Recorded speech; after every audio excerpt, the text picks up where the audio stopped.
Hey, traveler, Paimon. Oh, Paimon knows that voice! Over here.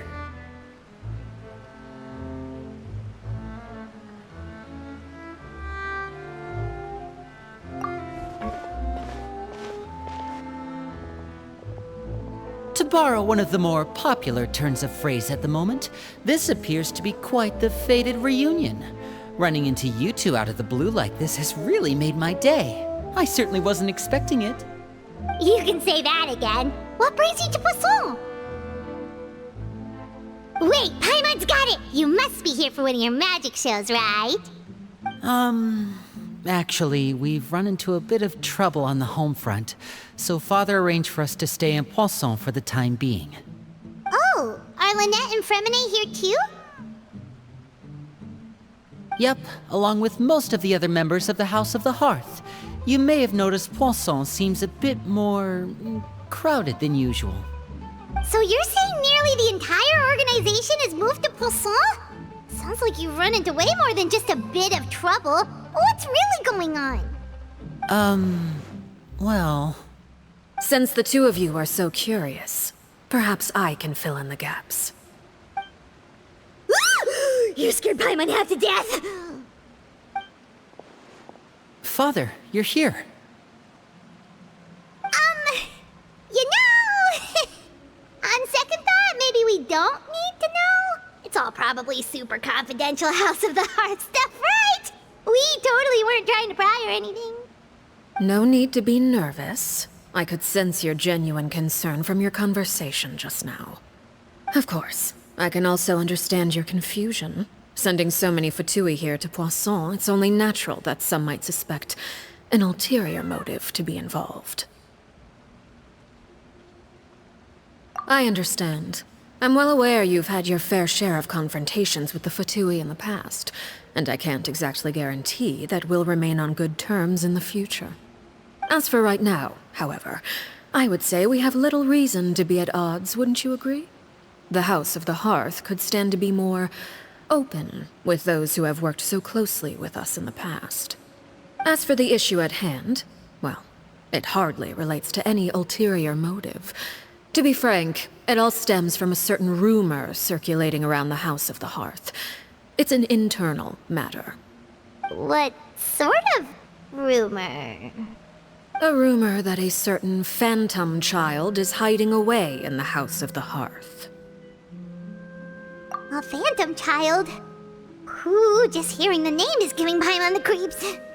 A spirit that should have long ceased to exist is lurking in the shadows of the House of the Hearth. So I decided to bring the children to Poisson before continuing to investigate the situation. I expect I should be able to track down the spirit fairly quickly. After that, it's just a matter of resolving the situation, if you will.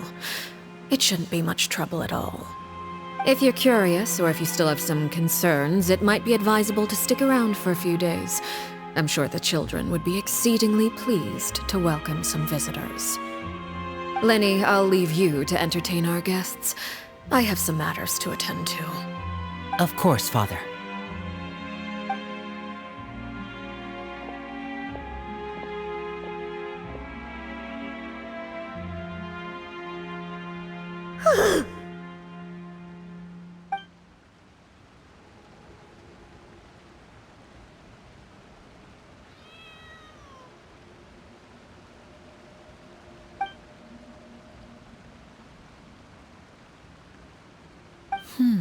It has long been a dream of mine to invite you to our home and introduce you to my other siblings.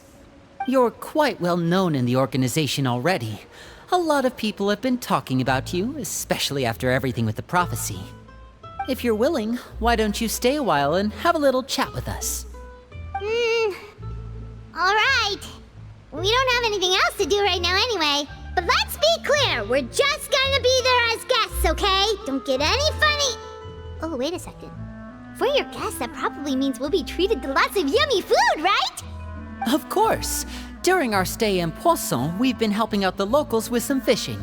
We bring in quite the bounty every day. In fact, today's the perfect chance for me to show you what I can do in the kitchen. Let's go. I'll take you to where we're staying.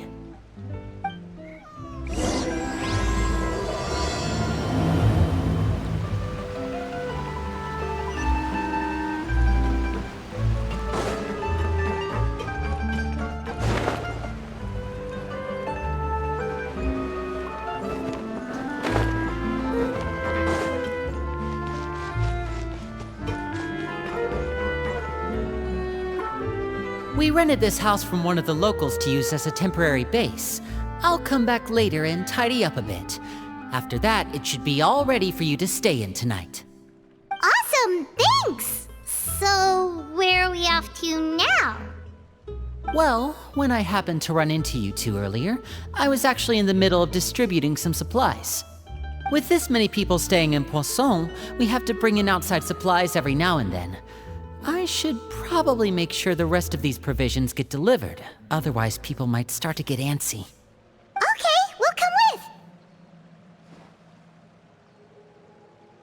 There are all sorts of rumors about your organization floating around out there. Paimon's not sure if she could even take a wild guess as to what's true and what's not. But now that we finally have the chance to see a day in the life of the house, we can take a good look at how you operate!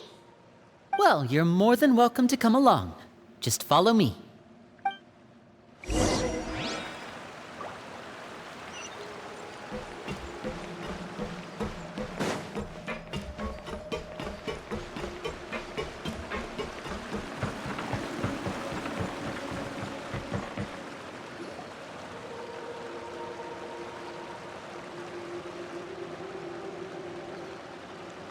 Linny, you're finally here. The supplies. I'm assuming you've... Brought them with me? Yep, here you go. Hello? Something caught your eye? It's the Traveler in Paimon! No way! Come here, everyone! Hurry! The Traveler and Paimon are here!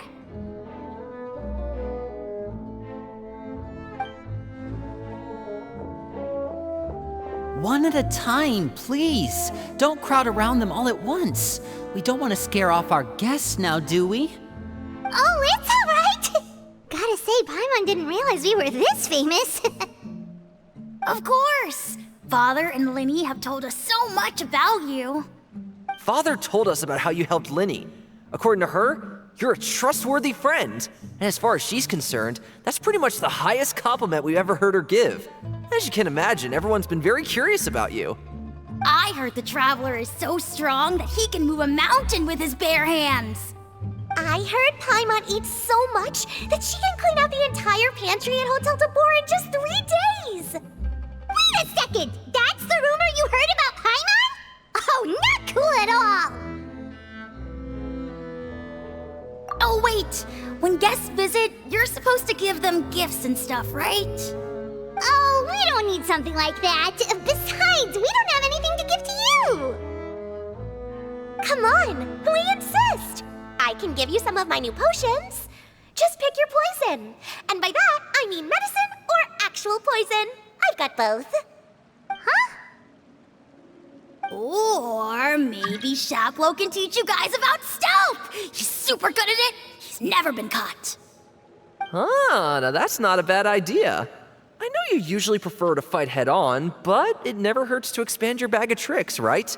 When it comes to eliminating your enemies, staying quiet can go a long way. Trust me, I would know. I was poisoned not too long ago, and I'm still dealing with the after effects. So I'm not quite as good as I was before, but I can still give you some pointers. Wait. When you said gifts, Paimon didn't think you meant poison and stealth tactics. But those are the best things we can give you. You don't like them? Ooh, how about this? Tell me the name of someone who really annoys you, and we'll teach him a lesson for you. All right, Fold, Selwar. I think that's enough suggestions for now. When it comes to being a good host, it's the thought that counts. You don't need a physical gift to make our guests happy. In fact, pestering them with suggestion after suggestion might make them more annoyed than anything. I would say your enthusiasm has certainly gotten across. Really? Awesome! It's been so long since we've had guests to play with. If there's anything you need, just let us know. Yeah, especially if it's poison or something. I've got all sorts of potions for that. Well, we'll talk to you all later. We've still got supplies to distribute. All right, see you later.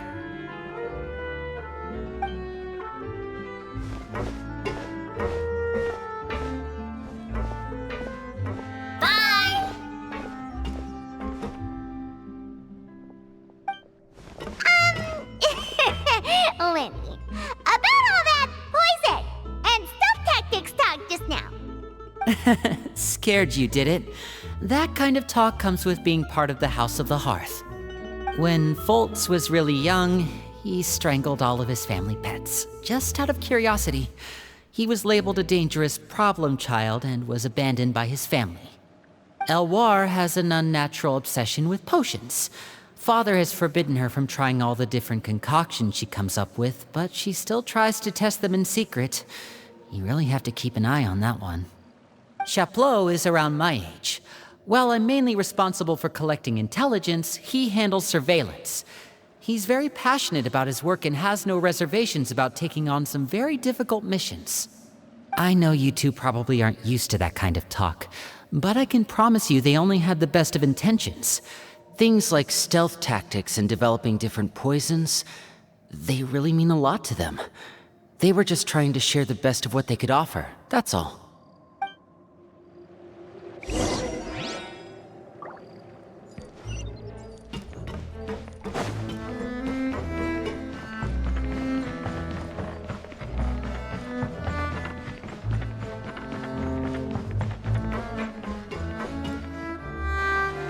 Filial, supplies are here. Thanks. And who are these two? Outsiders? Allow me to introduce you. This is the Traveler and Paimon. Oh, you're the famous duo I've been hearing so much about. It's nice to meet you. I heard you've traveled to all sorts of places. Is that true? Of course! We're making our way all across to that! Oh, good for you. You must be pretty familiar with Fontaine by now, then. Have you seen the new opera that started running recently? I think it's called... The 4,000 Thieves? Oh, this is the first we've heard of it. It seems like it's going to be fantastic. From what I've been able to tell from the posters, anyway.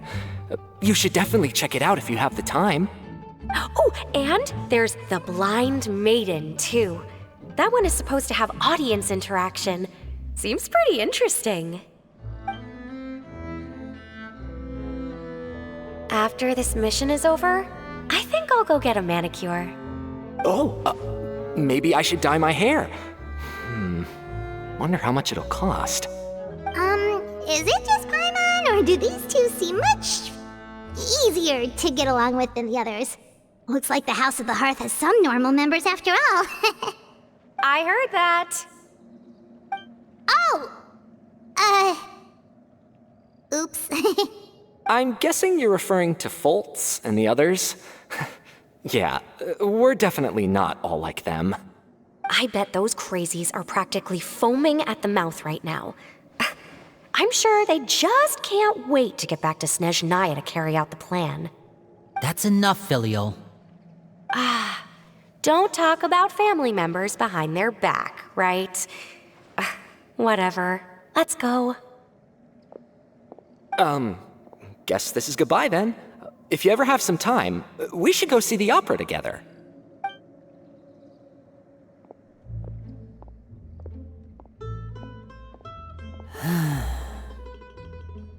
Well, that's it for the supplies. We should probably head back as well.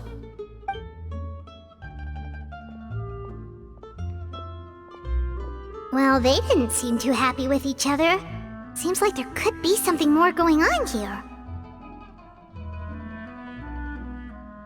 You're right. We're only here as guests after all.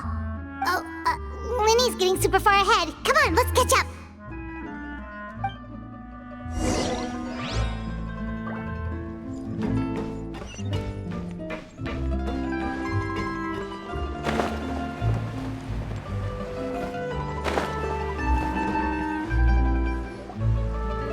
So, what do you think of the members you've met so far? Well, Father is always encouraging us to be strong-willed and independent. So if there's one thing we've got, it's people who aren't afraid to speak their mind. Well, I should probably get cooking. Wanna join? Of course! Then let's head out. Fremine, what are you doing here? Well, Fremine! Nice to see you again! You too. I heard you're here as guests of House of the Hearth. Welcome. We were just going to make some food. Why don't you come along? I could use some help in the kitchen, and I seem to remember you mentioning you wanted to make seafood soup for the traveler in Paimon. Seafood soup? Oh, Paimon is drooling already. Were you looking for something just now, Fremine? Maybe I can help. It's nothing. I just wanted to see if there were any extra supplies. Yeah, we've got some left over. What do you need? Some food and water, and some clean cloth, if possible. No problem. Give me a second here. Food, water... Wait a minute. What do you need all of those for? You're not on any missions as far as I'm aware, and you were just going to come eat with us. So what's this all about? I thought I'd grab an extra portion because I get hungry at night. Could be because I'm growing, you know, and... Fremine, you remember what I told you? You're not like me. Your lying skills still need some work. Tell me what's going on. Is it really bad enough that you have to keep it from your own brother? Maybe it'll be better if we gave them some space.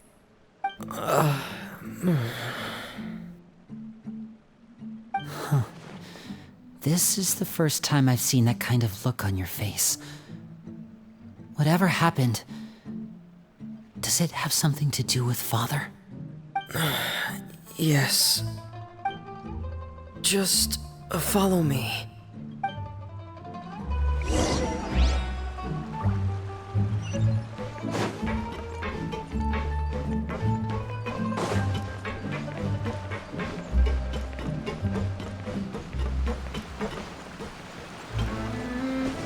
No time to lose. You're back! Oh, and you've brought some friends with you this time. Hello, my name's Linny. I grew up in the House of the Hearth. And you are? Hi, Linny. I'm also a child of the House of the Hearth, just like you. You can call me Clairvy. Clairvy?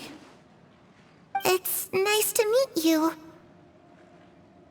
Does that name ring any bells, Linny? No, not at all. That's not a name we have on our roster, I'm sure of it. What I'm not sure of, though, is how she managed to sneak in. She must be the phantom child Father's been searching for. From the looks of it, I'm guessing you were the one that found her, Fremine. You, haven't told Father, have you? No, I haven't told anyone. I've just been keeping her hidden. For how long? About half a month now. So ever since we got to Poisson, then. Do you have any idea what you're doing? I know what I'm doing. Really? 'Cause from where I'm standing, it looks like you're hiding the very person Father has been trying to find. If Father finds out about this, everyone involved is going to be punished. You know the rules of the house, Fremine. I know you do. Father doesn't tolerate any form of betrayal. So why are you doing this? I've thought it through. And I just can't hand her over like that. Linny, don't you remember last year? Chaplot nearly died after getting poisoned during that one mission. He wasn't able to get back before the poison started taking effect, and not a single person was there to help him. That night, while I was sleeping, I heard a voice telling me to go save him. I opened my eyes, but I couldn't find the source of the voice. I thought maybe I was just hearing things, but I went to look for him anyway. Luckily, I got there with enough time to save his life. That feeling of being haunted, of hearing voices, it's happened many times in the House of the Hearth. I'm sure you've noticed. So what you're saying is, that was her? She was the one who spoke to you that night?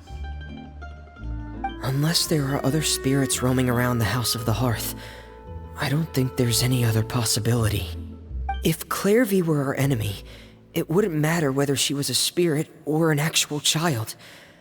I would have acted without a second thought, because that's what Father ordered us to do. But she's been living with us, helping us from the shadows all this time.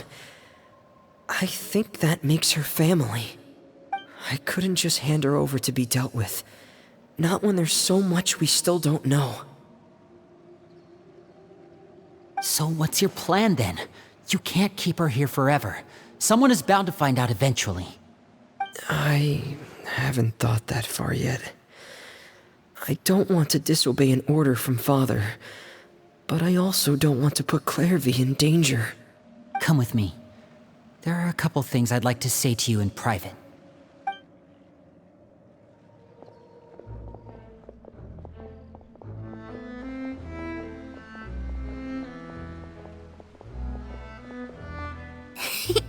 Those two sure care a lot about each other.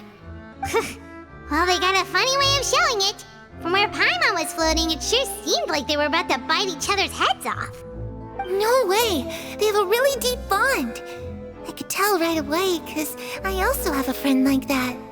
I just don't know how long that kind of bond can last. The darkness in the house runs deeper than you can imagine. No one can get out alive. I'm sorry, Linny. I really didn't mean to drag anyone else into this. Oh really? You didn't mean to? 'Cause I for one wish you did. Huh? What do you mean? You know, when we were younger, you didn't call me Linny. You called me brother, just like Lynette. We grew up together, the three of us. We were all orphans, all rescued by Father. Of all the siblings in the House of the Hearth, I think our bond was the closest. Later on, when you started calling me Linny, I wasn't actually surprised. After all, Lynette and I are related by blood. We've had to depend on each other to survive long before we joined the house. Linny, The darkest and most difficult moments of my life happened before you and I had ever met. I'm sure that's true for you as well. Even so, Fremine, we've stood by each other for all these years now, and to me, that means more than blood. You and Lynette are the most important people in my life. No one can replace you. So I won't let you face anything alone. Not if I can help it. Oh, looks like things are getting kinda heated between Linny and Fremine. Maybe we should go check on them. Oh, it's raining. I should put my clothes away.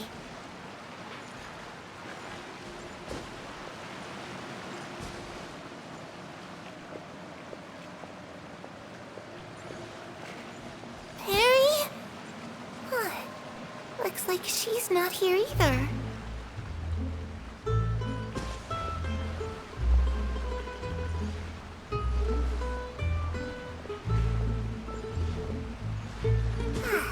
It's time to eat.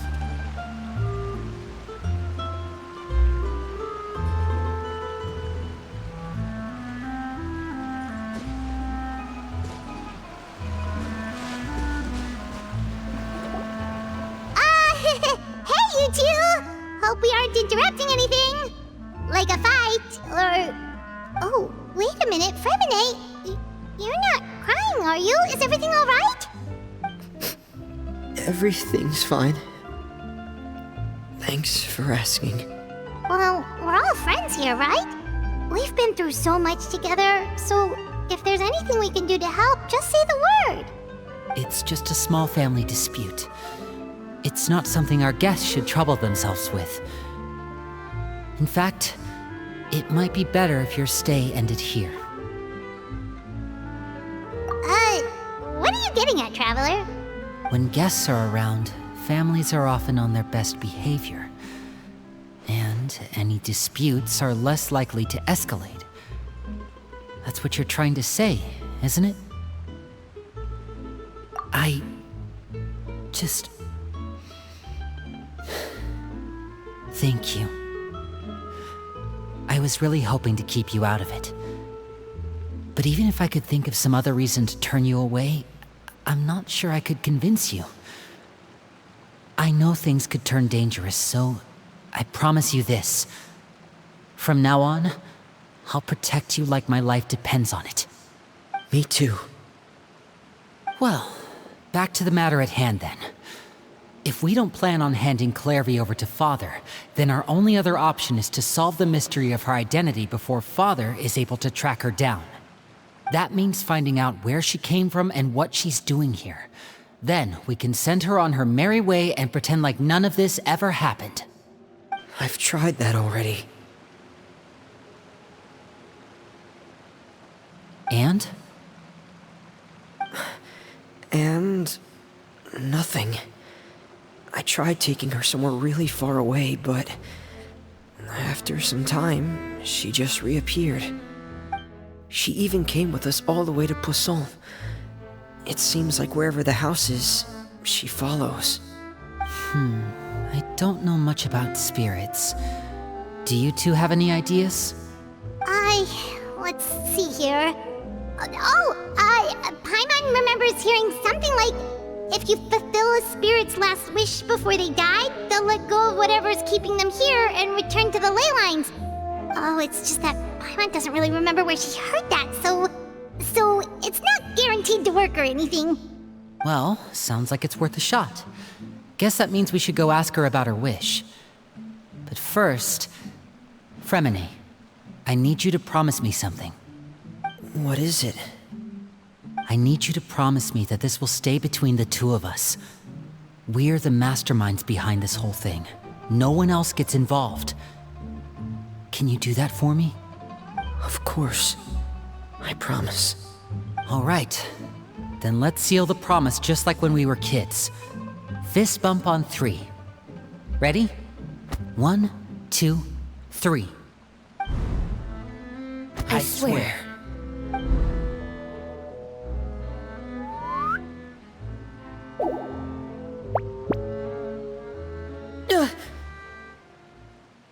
Whoa! Lynette! But what a surprise! What brings you here, dear sister?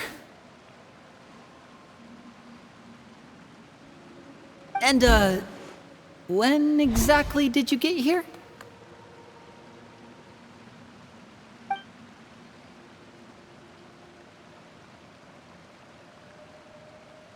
You're an idiot, brother. And you too, Fremine.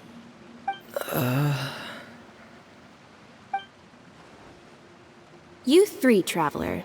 And you 4, Paimon. Wait, what did we do? I've seen Clairvy around the House of the Hearth before.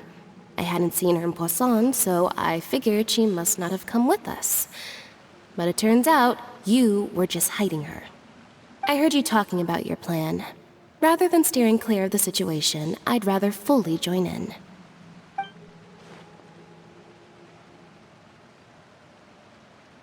If you don't agree, I'll have no choice but to report everything back to Father. Simple as that.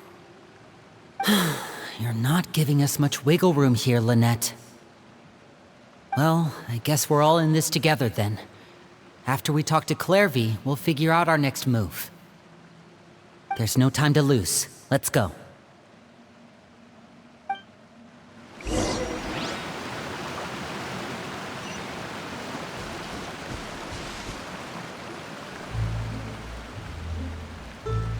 I'm full. Thank you for bringing me this food, you guys. She said she's full, but the food doesn't look like it's even been touched. That's right. Based on what I've been able to observe, it doesn't seem like Clairvy can interact with the physical world at all. Still, when she's presented with food, she'll always linger around it for a good little while. Maybe, in her mind, she really is eating those things. Does she know that she has already passed away? I've tried to ask her, but she didn't answer. My guess is that she's just as confused as we are. Or maybe she couldn't understand the question at all. Clairvy, if you've got some time, I'd like to ask you a few questions. Sure. Oh, another new friend. Hi, I'm Clairvy. Hello. Clairvy, how did you join the House of the Hearth? Huh?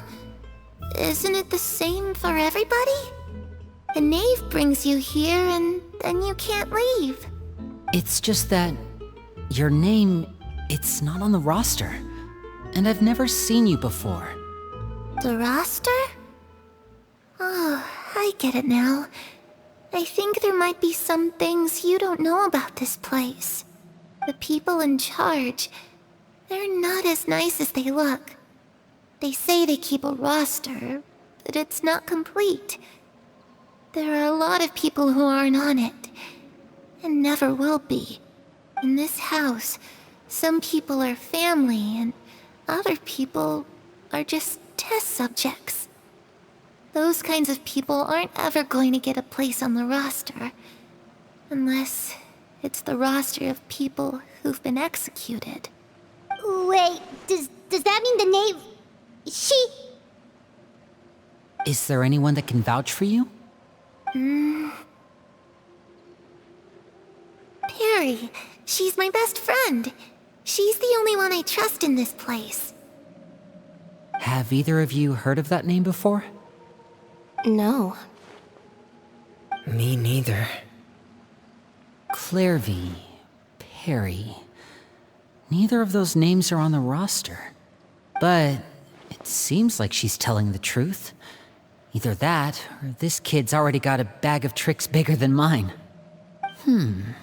Maybe we should try a different approach.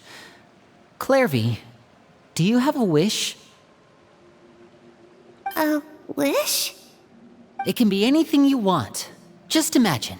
It's your birthday, you're blowing out the candles, and your wish is...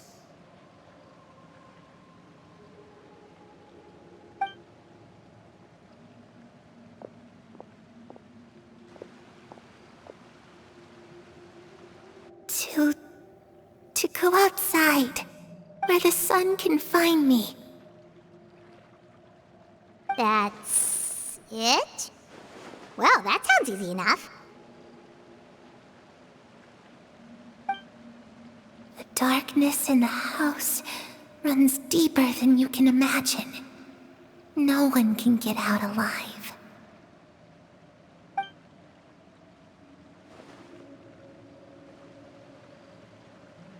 Okay, time to divide and conquer. Listen up, I've got a plan. I'll try and find a way to use basic illusory magic to take Clairvy outside and bring her somewhere with sunlight. Lynette, try and find the list of executions that Clairvy was talking about, and see if her name is on it. Fremine, you stay in Poisson. We can't be the only ones who've had run-ins with Clairvy. I need you to collect intel on everything she's said and done. Understood. I'll try my best. What about us? What should we do? I really appreciate your willingness to help, but this is a family matter. I don't want to drag you in too deep. It's too risky. Let me think. Since Father considers you to be guests, maybe you could stick by her side for a little while. You don't need to do anything except keep up some nice, casual conversation. Ah, Paimon gets it. You want us to distract her. I'll give you a magic bird. If Father suspects something, all you need to do is release it when she's not looking, and it'll alert me that something's wrong. Of course, that's only as a last resort. If Father doesn't seem to notice us, there's no need to make contact. We'll reconvene here tonight after all's said and done. If the worst-case scenario happens and we're discovered, just tell Father everything. We're not going to let our guests get punished for our own actions. That's where we draw the line. You too. Okay, this is where we part. Father should be at the beach nearby.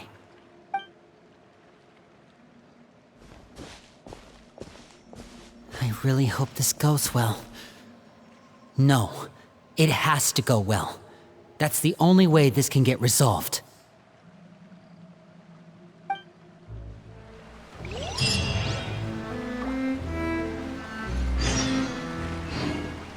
Clairvy, I'd like to take you somewhere. Is that okay with you? Sure. Where are we going?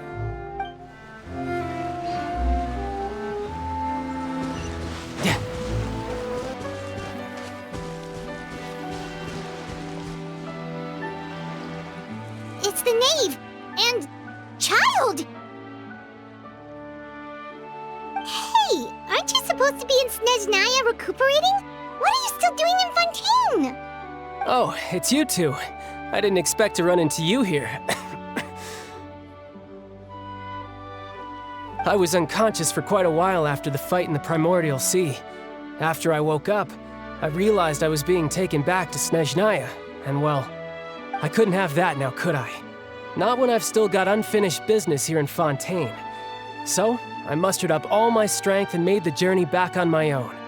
What sort of unfinished business are we talking here? It has to do with Skirk, my master. I really wanted to meet up with her, but by the time I got back, she had already left. I still have so many questions for her. Without any other leads, all I could do was ask the knave to help me track her down.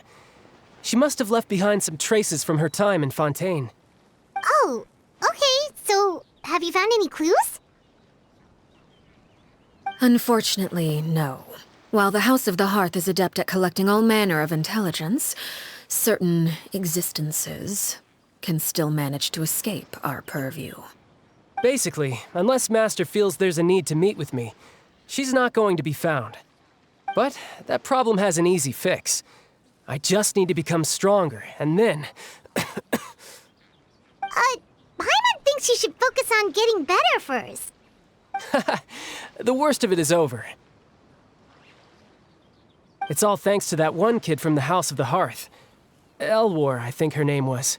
She gave me a bunch of random potions to drink. They didn't go down easy, let me tell you. Pain and chills all over. But they really did help speed up my recovery. And that's good, because it looks like I really do have to head back this time. The old man's been putting the pressure on me. He sent someone to tell me I'm needed for some sort of project. Project Stuja? Yeah, that's the one. I heard Regrader's involved too. I'm not looking forward to having to listen to all his monologuing, that's for sure. Hey, maybe you could think of a way for me to stay in Fontaine for a little longer. Helping Linny and the others brush up on their fighting skills would be far more interesting. If you and I could spar, that would be even better. I've been waiting for a chance to see you go all out. And what a sweet little daydream that is. But I also have a role to play in all this. I'll be leaving Fontaine shortly as well. Besides, considering how little they see fit to step outside the homeland, being called on to return to Snezhnaya by such illustrious dignitaries, what a great honor. Wouldn't you agree? One I could do without, I'd say. Is it just Paimon? Or does it kind of seem like they're... So, dear guests of the House of the Hearth, to what do I owe the visit? Well, we just... Right! We're super close to Linny and the others, but we still don't know much about you! Is that so? Introductions have already been made, have they not? Oh, well, you see? There's only so much you can learn about someone from a short introduction. At least tell us something a little extra, like... Why do you call yourself father? Huh, good question. I'd also like to know. The fact that you have to ask tells me our intelligence work has been quite successful. Telling you the answer to that question would only serve to undermine that success. And we can't have that, now can we? Spoken like a true diplomat. That was some expert sidestepping right there. Well, if there's nothing else, I think I'll take my leave. I still have a small matter to resolve at home. Wait, don't go!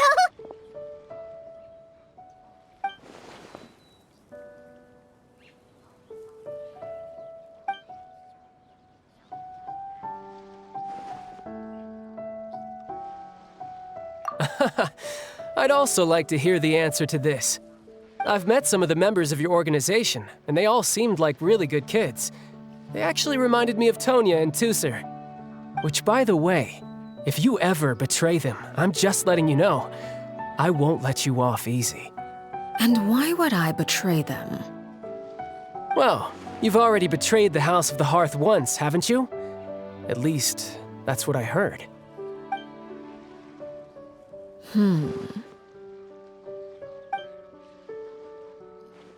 Okay, I admit. That's just what the old man told me. The rooster, I mean.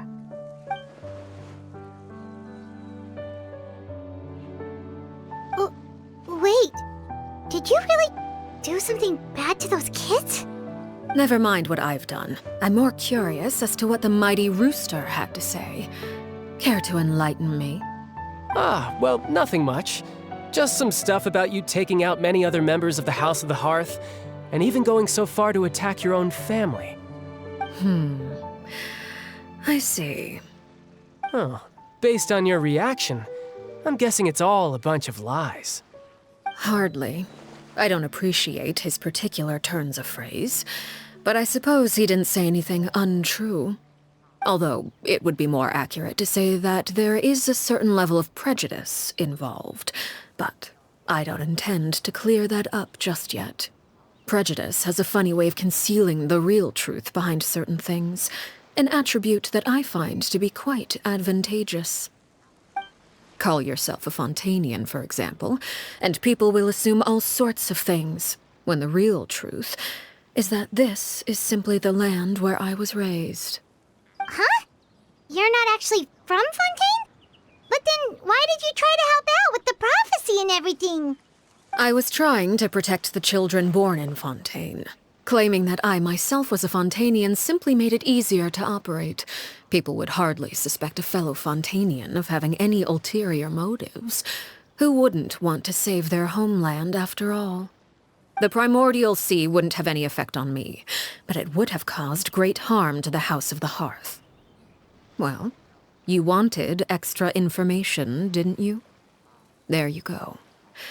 I hope that satisfied your curiosity.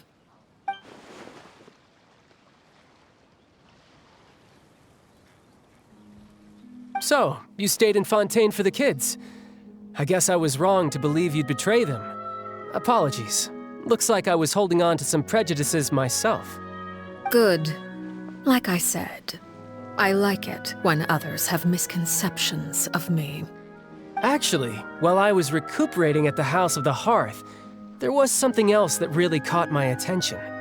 I heard that members always resolve disputes and arguments with a friendly spar, and the loser has to back down. Seems pretty cool if you ask me. Would also give them plenty of opportunities to hone their skills. Well, that's only a recent development. In the past, such spars weren't nearly so friendly. The losing party would lose everything, including their life. They were that high stakes? Whew, at least that's not a thing anymore. Well, the current atmosphere's not half bad. I'm a bit jealous, actually. You've got so many family members around you, and you even get to live with them. Having a lot of family around means dealing with a considerable amount of bickering and scheming. Once Tonya and Tusser enter their rebellious phase, I'm sure you'll understand. Just imagine. Tusser becomes obsessed with plucking out strands from the rooster's mustache, or Tonya decides to dye her hair 42 different colors. Okay. I get the picture.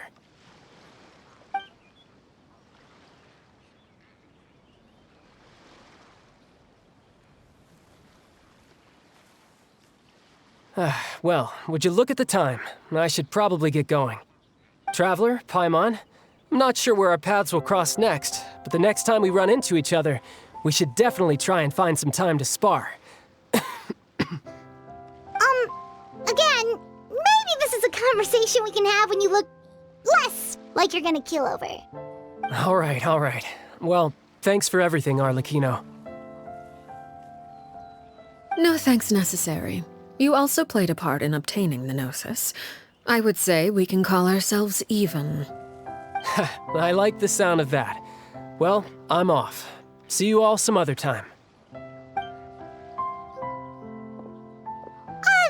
we should probably get going too. Do you want to head back with us? Oh? You want me to leave so soon? Oh, well, you see, I'm rather enjoying the evening breeze. If you don't mind, I think I'll stick around for a bit. I have some things to think about. Apologies for not attending to you like a proper host. Please forgive this slight. I do hope you'll have a pleasant stay. We managed to keep her distracted until nightfall. Good thing Child was there to keep the conversation going. You don't think she suspected anything, do you? Oh, I wonder if Liddy ran into any issues. Let's hurry back and see how everything went. Oh? You decided to stay a little longer? Let's take in the ocean view together, then. No time to lose.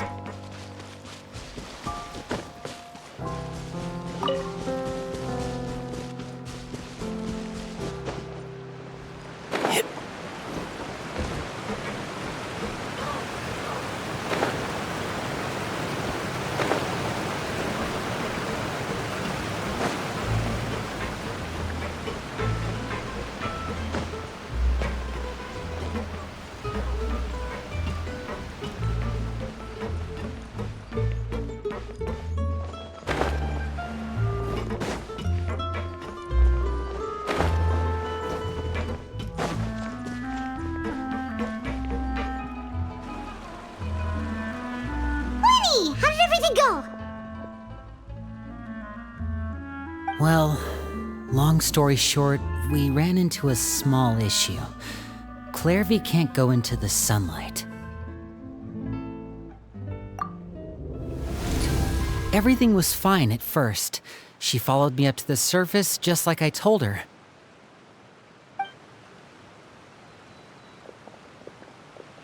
But as I led her out of the shadows and into the sunlight, she vanished. I turned around and there she was, standing at the edge of the shadows, silently watching me. Huh. Maybe she's afraid of sunlight, or... No, it wouldn't be her wish if that were the case. Well, we could always try pushing her into it. Oh, true. I've pretty much tried it all already. Nothing worked. Eventually, the sun went down, so all I could do was bring her back here. How did it go with you, Lynette? Good. I've got the list. It's right here. Really? Well, what are we waiting for? Let's take a look!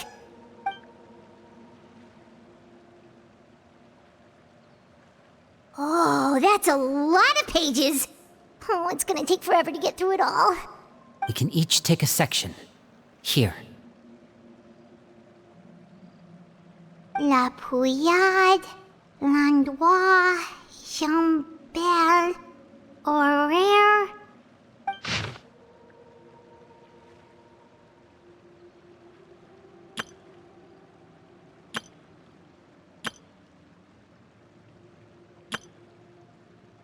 Oh, yikes. That Aurere guy has a huge scar on his face. He's kinda giving Paimon the creeps. Ah, I've met him before. The scar is from an injury he received during a mission.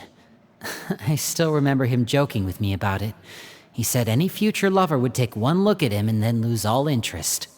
Did he say anything else? Well, I asked if there was someone he was interested in. He said no, and that's where our conversation ended. It was only later that I learned he really did have someone he liked. He risked everything to escape so he could be with her, but it didn't work. One day, Father asked to see him, and, well, I never saw him again after that. Wait, so that means the knave, It may seem cruel, but it's just one of the rules of the house. Betrayal is not to be taken lightly. We know too many secrets to come and go as we please. So, if you do try to leave, you pay with your life.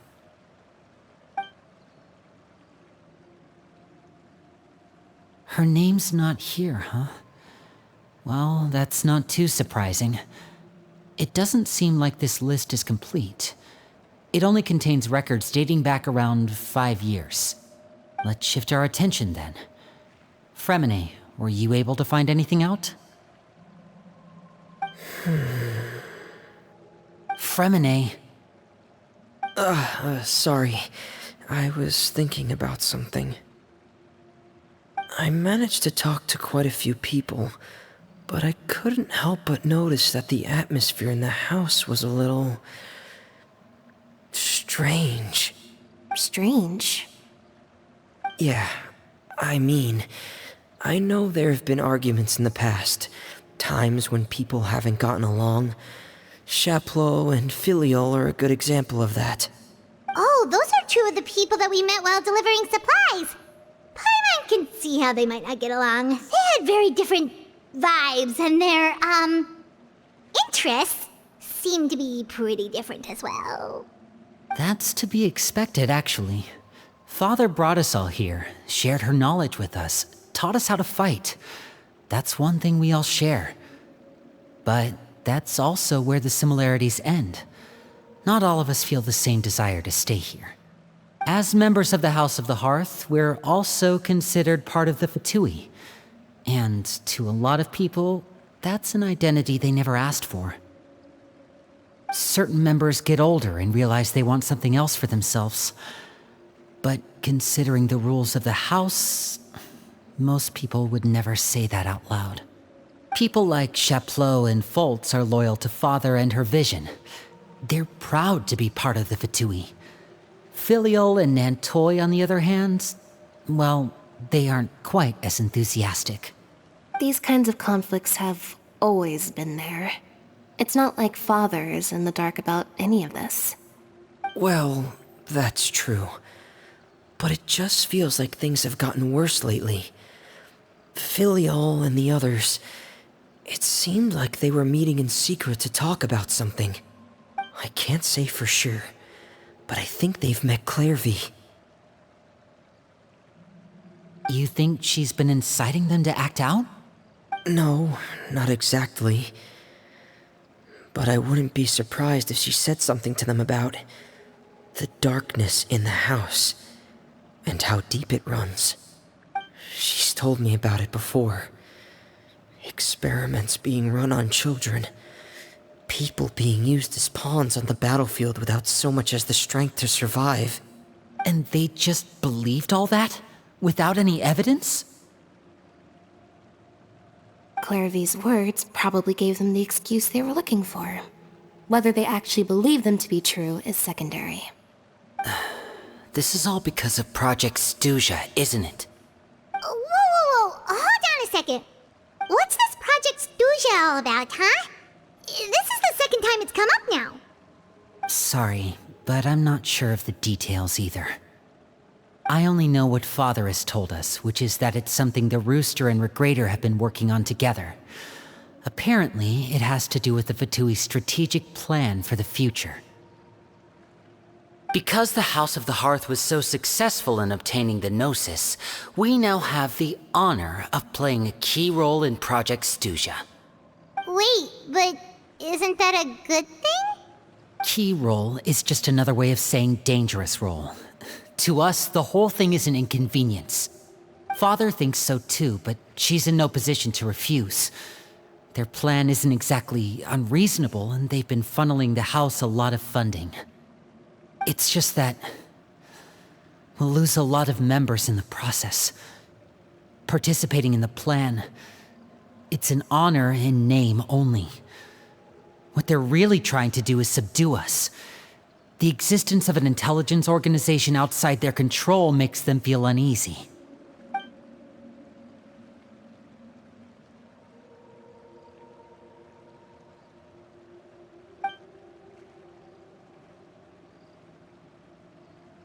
Okay, super complicated top secret Fatui business aside, what does all of this have to do with the conflicts you were talking about earlier? Paimon doesn't get the connection. External pressure has a way of exacerbating internal strife. You can't overlook the power of fear either. People are afraid of dying, and that fear is often the impetus for a lot of stupid decisions. I thought resolving the Clairvy situation would make everything go back to normal, but it looks like things are more complicated than I thought. If we leave Filiol and the others to their own devices, sooner or later, Father will be forced to take action. We can only focus on one situation at a time, brother. You're right. Even if we confront Filiol and the others, it won't do any good. It might even make matters worse. We should focus on Clairvy for now. Well, it's getting late. We should head back and get some rest. We'll try again first thing tomorrow. Lynette, you stick with me this time. Fremine, keep a close eye on Filiol and the others. Make sure they don't do anything they'll regret. Good work today, everyone. Have a good night, and I'll see you tomorrow.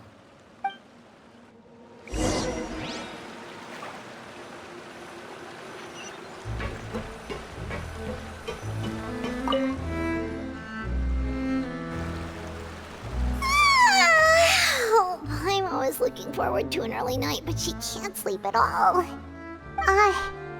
Hey, you don't think the knave will be too angry with Linny and everyone if she finds out about all this, do you? She's even scary when she smiles. If she were to actually get angry... You have to protect Paimon if that happens, okay, Traveler?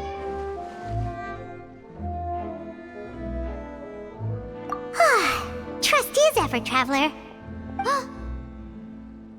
Look! Look over there!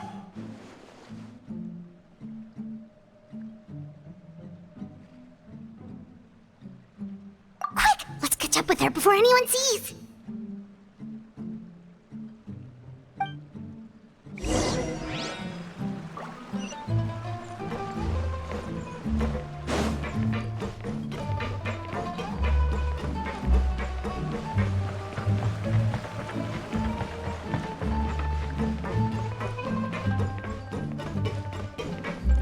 Over there!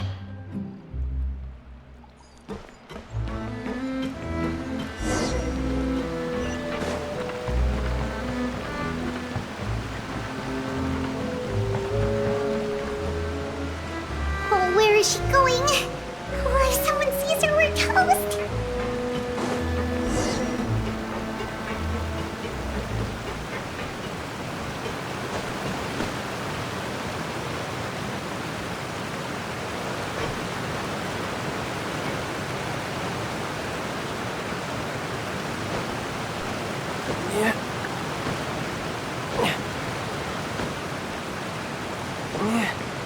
Oh, look! She stopped!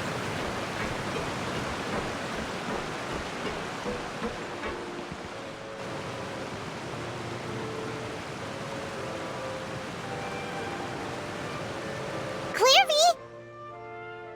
Shh. I opened the window while no one was looking. Look how pretty the outside is. If only I could have more than this. You probably think I'm being silly, huh? All this hopeless resisting? It's better to dream of what I could have than try to make it a reality, right? Please, help us get on the same page here, Clairvy. We need you to tell us what you know. Can you do that? Sure. Although, after you hear all this, I think you might regret that decision. Everyone in this family is nothing more than a tool, something to be used and exploited. We're all expendable, including me. As long as you're useful, you get to stick around. Lose your value, and you're handed over to the doctor, experimented on, and given a fate worse than death. I've seen it happen again and again, and I've had enough. You're saying the knave did all that? It's just, that doesn't seem like something she would do. She's scary and all, but it seems like even she has lines she wouldn't cross. I knew you wouldn't believe me. Everyone thinks she's a good person. They all think of her like a real mother. Mother? But she doesn't deserve that title. She's disgraced it and tarnished it. And if I had things my way, I'd never see her again. If only Perry were here, she'd understand. Perry. There's that name again. Also, Paimon's getting a strange feeling. It almost feels like she's not really here with us. Paimon can't tell if she's actually talking to us or if she's mistaken us for someone else. Well, in any case, it seems like she really needs someone to talk to. We should keep her company for a little longer. She looks so young. But it seems like she's been through a lot. It's getting windy. I should close the window. Ooh, look at the moon. Isn't it pretty? Hey, wanna hear a secret? I heard that if you look up at the night sky in Snezhnaya, you can see the aurora. It's supposed to be super pretty. Even prettier than the moon tonight. Perry and I promised each other that once we're older, we're gonna go see it together. But I can't find her. I'm worried she's also been... No, that wouldn't happen to her. She's special. Mother likes her a lot. I should really go talk to Mother, but we just fought. She doesn't want to see me, and I'm too scared to face her. What should I do?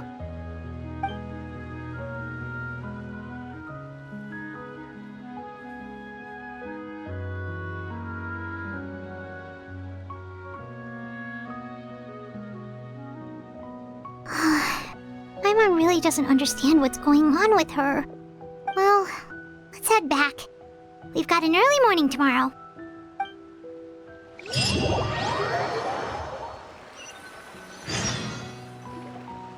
All right, looks like we're all here. Let's go ahead with the plan. Oh? What is it? What makes you ask that? Well, we kinda ran into Clairvy last night, and that's what she told us. We met the doctor back in Sumeru. He's super dangerous, and he's done all sorts of bad things. It's possible that Father and the Doctor have had certain dealings, but I don't think Father would work with him. We're not really on the same side, so there's not a lot of trust between them. That doesn't exactly set the stage for a successful partnership. I did hear, though, that when Father first became a Harbinger, the Doctor offered to work with the House of the Hearth. Father rejected most of his proposals, except for one. It had to do with some sort of secret experiment. Secret experiment? Could that be what Clairvy was talking about? I don't think so. I don't know any details about the experiment itself, but I do know it's an entirely independent operation. The Doctor only proposed a direction for the research. That was the extent of his involvement. I still don't think that counts as working together. The details of the experiment are confidential, but complete records are kept on all participants. That doesn't seem to be the case with the situation Clairvy referred to. I know you don't agree with some of the Fatui's methods, and I'm not asking you to. But I am asking you to trust us on this. The House of the Hearth has its own principles. There are certain lines we're not willing to cross. Alright, that's good to hear at least. Clairvy seems to think the Knave and the Doctor worked together to do something horrible. If that turned out to be true, Paimon doesn't know how we would even face you guys. It's just that it doesn't seem like Clairvy is lying either. The easiest thing to do would be just ask the Knave directly, but Paimon doesn't think she'd tell us. Father didn't come back last night. She's probably still near the shore. We'll be counting on you to distract her. Lynette, you're with me. Fremine, you know what to do. Be on your guard, everyone. All right, let's get to it.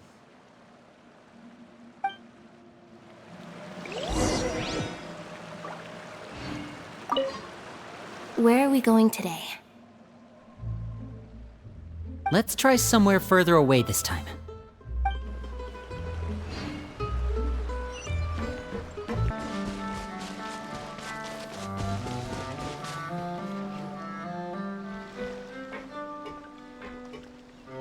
Ah, it's you two again. I must say, you look a bit pale. Did you have trouble sleeping last night? A little. Perhaps if you had less on your mind, you'd be able to absolve yourself of such troubles. So what are you planning to do now? Catch up on some sleep? Or should I give you some time to rack your brain for a topic to discuss before I ask any questions? Although I must profess to being curious. Without child here, how do you plan on distracting me? Us? Distract you? A good one. But no, we were just here for a chat. Looks like you could have used some extra time to think. No matter. If you don't have any other plans, why don't you accompany me somewhere? Don't worry. I'll be sure to steer clear of any scheming children. The ocean breeze is sure nice today. Children always think they can hide things from the grown-ups. But nothing gets past me. Least of all a little scheming. I think I'll let them have at it for a little longer. I can be very patient. Well, I'll leave you to think things over. If you're so inclined, meet me outside the Palais Mermonia. Good things come to children who do as they're told. So I do hope you decide to tag along. If only for your friends' sakes. What should we do? She clearly knows about everything we've been doing, and Paimon doesn't think it'd be a stretch to say she was threatening us just now.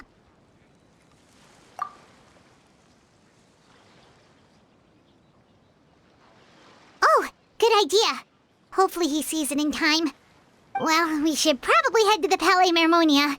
Paimon doesn't want to find out what happens if we don't show up. Based on what the knave was saying just now, it sure didn't seem like it'd be anything good. Okay, then we probably shouldn't keep her waiting. It seems like Linny and the others are on thin ice, so let's do our best to not get them in any more trouble.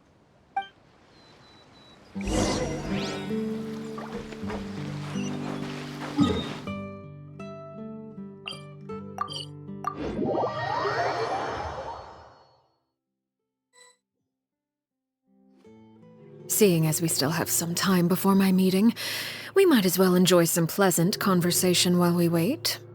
I'm glad to see you get along with my children. Being surrounded by good companions is necessary for a child's development. You're not planning on doing anything to them, are you? I assume you're referring to Linny, Lynette, and Fremine. Although, there's that situation with Filial and Nentoy as well. It appears quite a few people have been acting out lately. No matter. I'm not one to discriminate. All those who betray the house meet the same fate. There are no exceptions. Does that mean you're going to kill them? Oh, are you here to beg for their lives? I'm sorry to disappoint, but the rules of the house change for no one. In my organization, everyone is responsible for their own actions. But don't you care about them at all? They really respect you. They even call you father. You must feel something for them. Any organization in which feelings come before principles is one destined for ruin. The House of the Hearth is hardly an exception. You could say our principles are more stringent than most. Perhaps I can offer you this consolation at least. As our guests, you two will not be held accountable along with them. I would imagine Linny, Lynette, and Fremine will be able to keep their lives. As for Filial, Nentoy, and the others, I'm afraid there's little I can do. They can try to escape, but once you know our secrets, there's no getting out alive. But that's awful. Ah, you seem concerned. Out of consideration for my guests, I suppose I could turn a blind eye for a little longer. If Linny and the others manage to dispose of Claire V in the meantime, all evidence of their wrongdoing will be lost. In that case, I could hardly punish them for something I couldn't prove. If their efforts are unsuccessful, on the other hand, all will be held accountable, and the punishment will be severe. Of course. Oh, and here, I believe this belongs to you. Do try and keep better track of it next time. It takes a considerable amount of time to train a bird like this. It would be such a pity if you were to lose it. Permanently. Wait, where did you get that? Well, I'm afraid that's all the time we have to chat. Now, for the matter at hand. I asked you to meet me here because I have business at the Palais Mermonia. It has nothing to do with you, but I think it would be prudent for you to stick by my side for the time being. There will always be time later to run off and tell Linny what you've learned. Well, time to go. Looks like we wrapped things up just in time.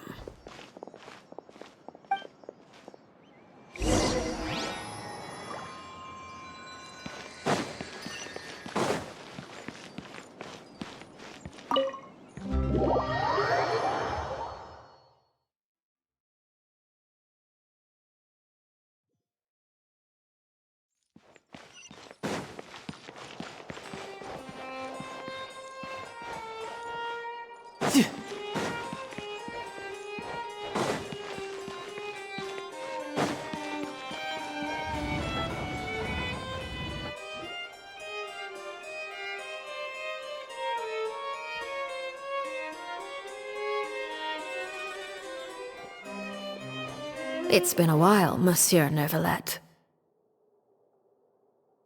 I must say, I wasn't expecting my meeting request to be approved quite so quickly. The Palais Mermonia operates with an efficiency worthy of admiration. It is only right that an esteemed diplomat such as yourself should be afforded the proper level of respect. Although, if I may speak plainly, I must confess that I did not anticipate we would have the occasion to meet again after presenting you with the Gnosis. I see you brought the Traveler and Paimon with you as well. If I may inquire as to the purpose of your visit. I'll be departing Fontaine shortly. There is, however, an outstanding matter that I would like to see resolved before I go. It requires a rather lengthy explanation, I'm afraid. So I took the liberty of explaining everything in this proposal. Please review it at your leisure, Monsieur Neuvillette.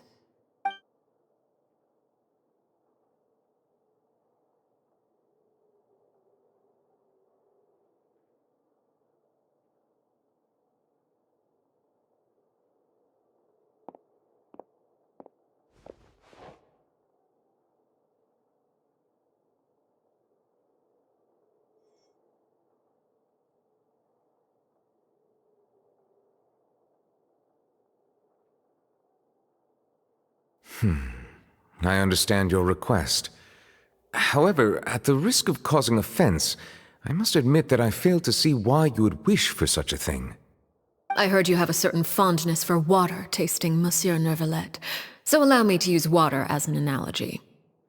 A family is like a large body of water with countless rivers flowing in and out. As someone who watches over this system, I would hope that each river that flows from the source will eventually reach the ocean. Of course, objectively speaking, I know this is impossible. Most of the rivers will dry up along the way, disappearing into the ground and leaving nothing but a barren riverbed behind. Not all rivers are destined to reach the ocean, but I would not see their existence rendered meaningless. I believe the water that flows within them is simply meant for a different destination, like a field in need of irrigation. Or perhaps the glass of a certain water-tasting enthusiast. Did you get any of that, Traveler?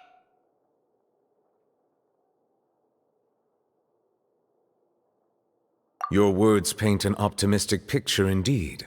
Allow me to remind you, however, few among us are willing to sip from a glass filled with tainted water. It may have been tainted at one point in time, but not to worry. I'll make sure it's strained of all impurities and returned to its cleanest form.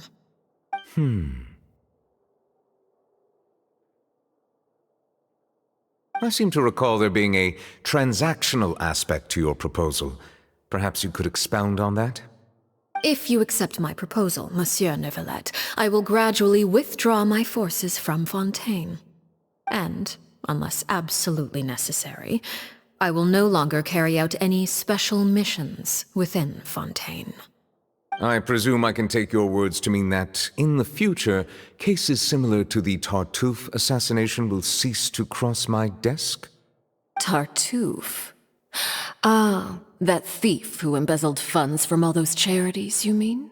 My deepest condolences to his family, but without any evidence, I cannot imagine how the House of the Hearth might have been involved in his passing.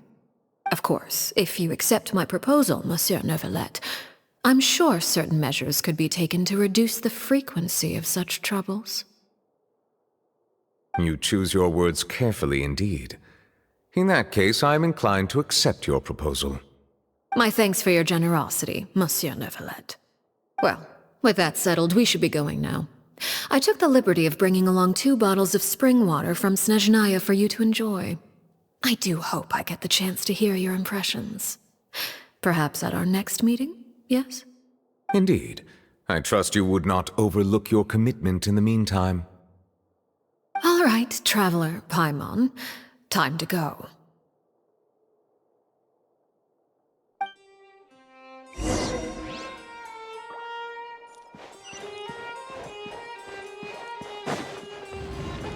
Work is work. Same wherever you go.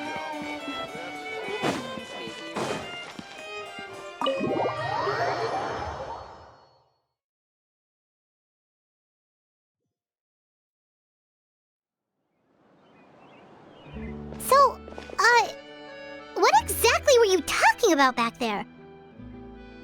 Paimon only heard you mention some rivers, a large body of water, and then some kind of irrigation scheme.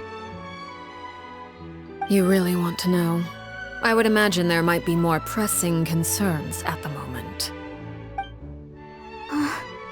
Winnie, Paimon really hopes everything's going okay. Oh, Paimon recognizes that look. You've got your thinking cap on, don't you, Traveler?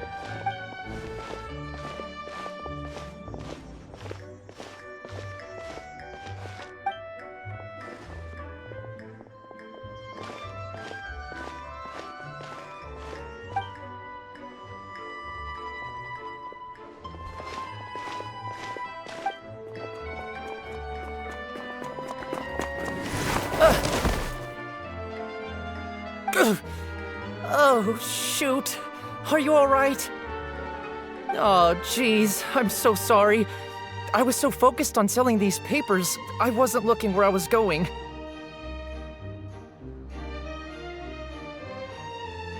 Well, let me make it up to you at least. Here, take this paper. On the house.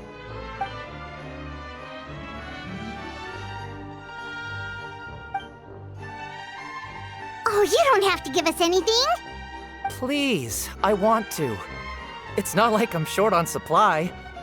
All the extras will be useless come tomorrow anyway. It's my fault, really.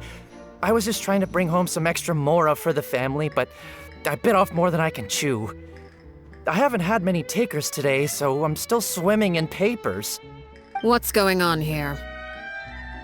Nothing much. I just ran into your friend here on accident. I should probably get going, actually, so... Hold on. Of course, I'm happy to compensate you with mora, it's just... I don't have any on me at the moment. I'll take 3 papers. Here. Your payment. Oh! Thank you for your patronage. May the Archons bless you with good fortune. If only I had the chance to run into such generous customers every day. I should probably just take on a smaller inventory though, right? I'm getting married soon, so sometimes it's hard to not get ahead of myself. Anyway, I should head out. Goodbye! Well, now that my affairs are settled, we should take the boat back to Poisson. We've even acquired some light reading to enjoy along the way. Actually, why don't we stick around for a little just how hungry she is. She can't head back to Poisson on an empty stomach.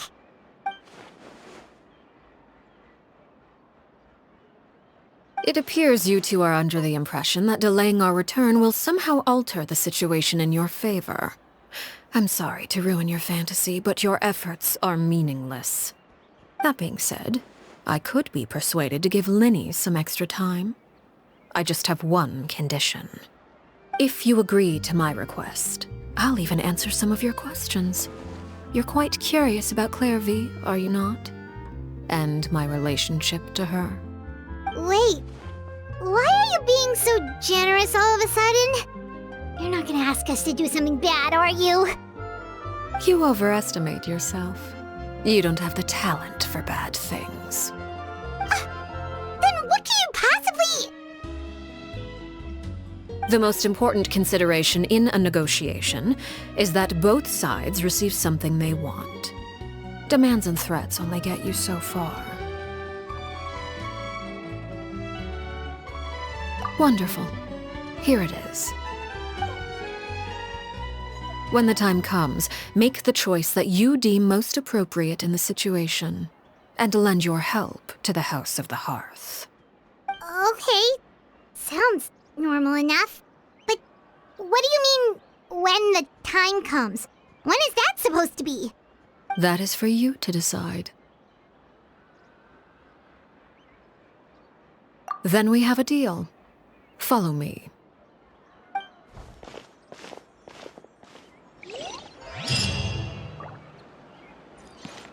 No time to lose.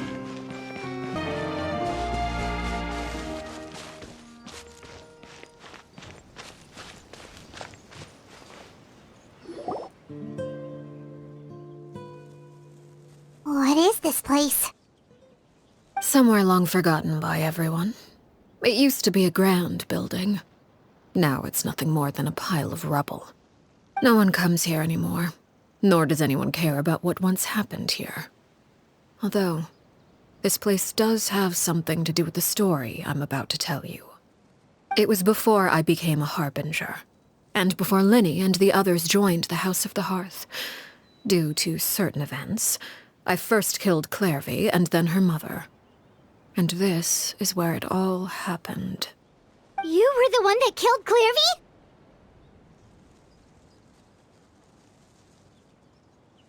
Patience now.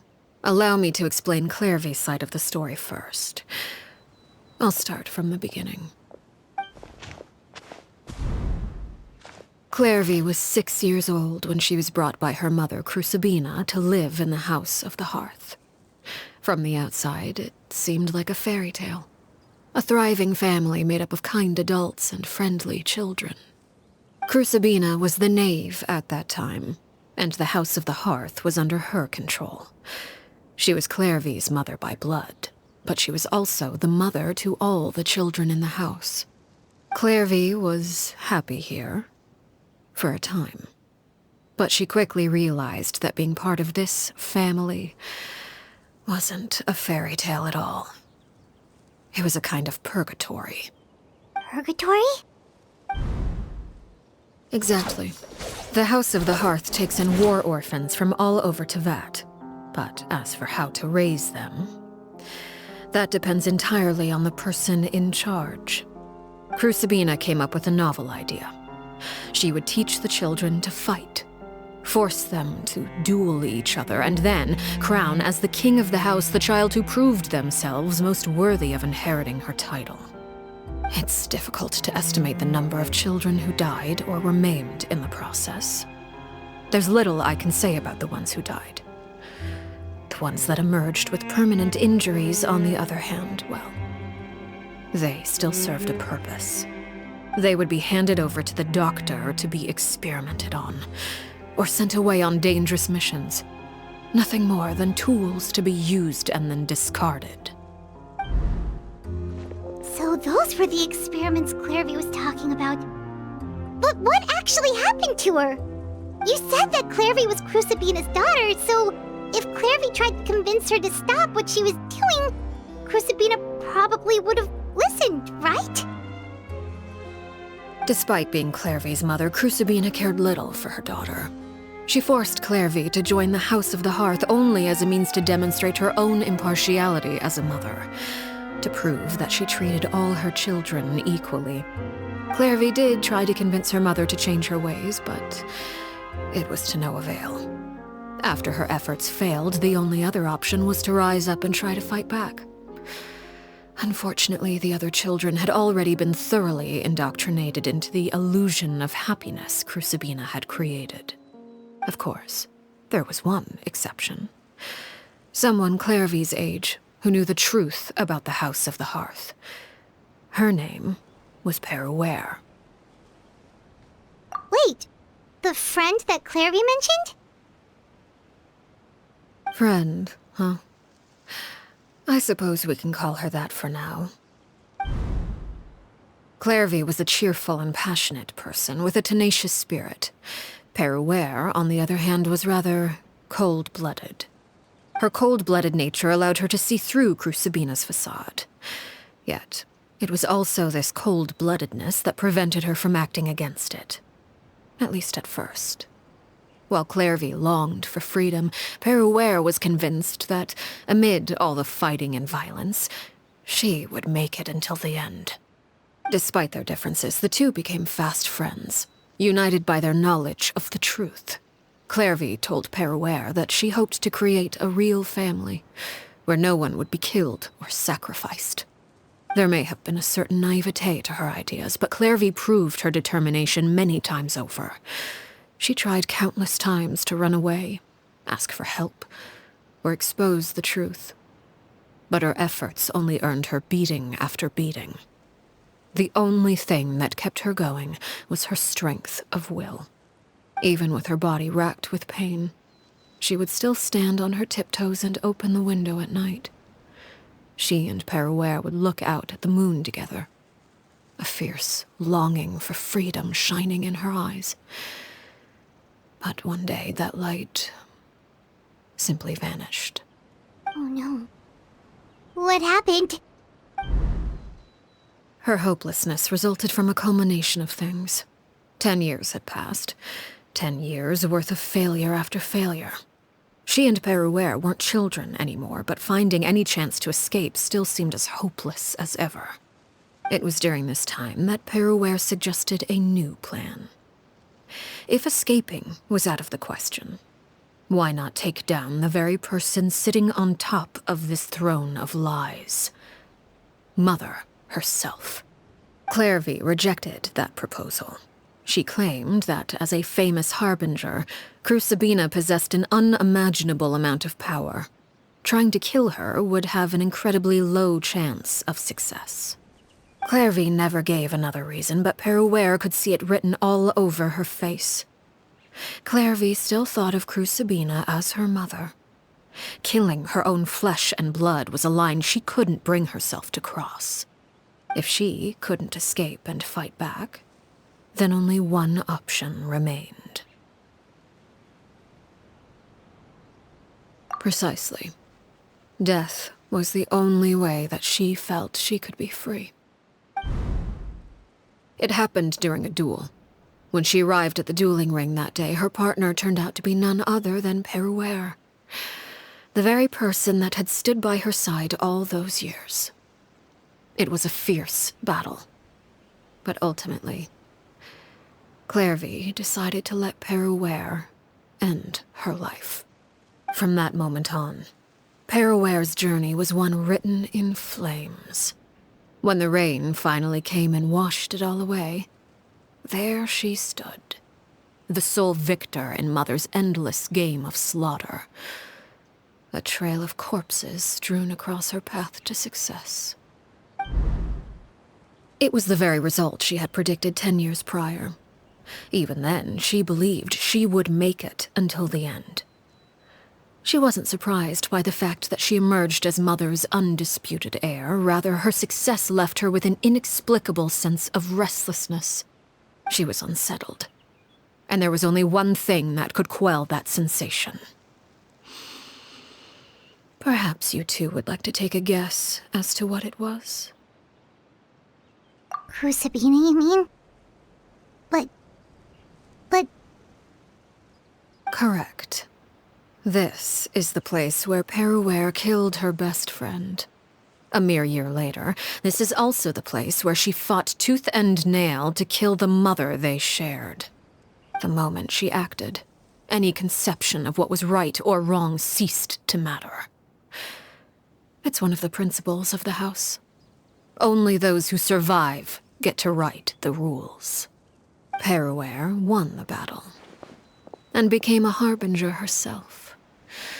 After which Her Majesty, the Tsaritsa, bestowed upon her a new name. Arlecchino. So the Perry Clairvy was talking about... It was you all along. You're Feuer. Arlecchino is just a name you got later. I left that name behind long ago. I must say, hearing it now does bring back memories. After I defeated Crucibina, the moniker of Mother died with her. I chose to forego the title she called herself and even chose to give up my own name. I rebuilt the House of the Hearth under a new identity. Not only as Arlecchino, but as father. And that is where the story ends. Any more questions?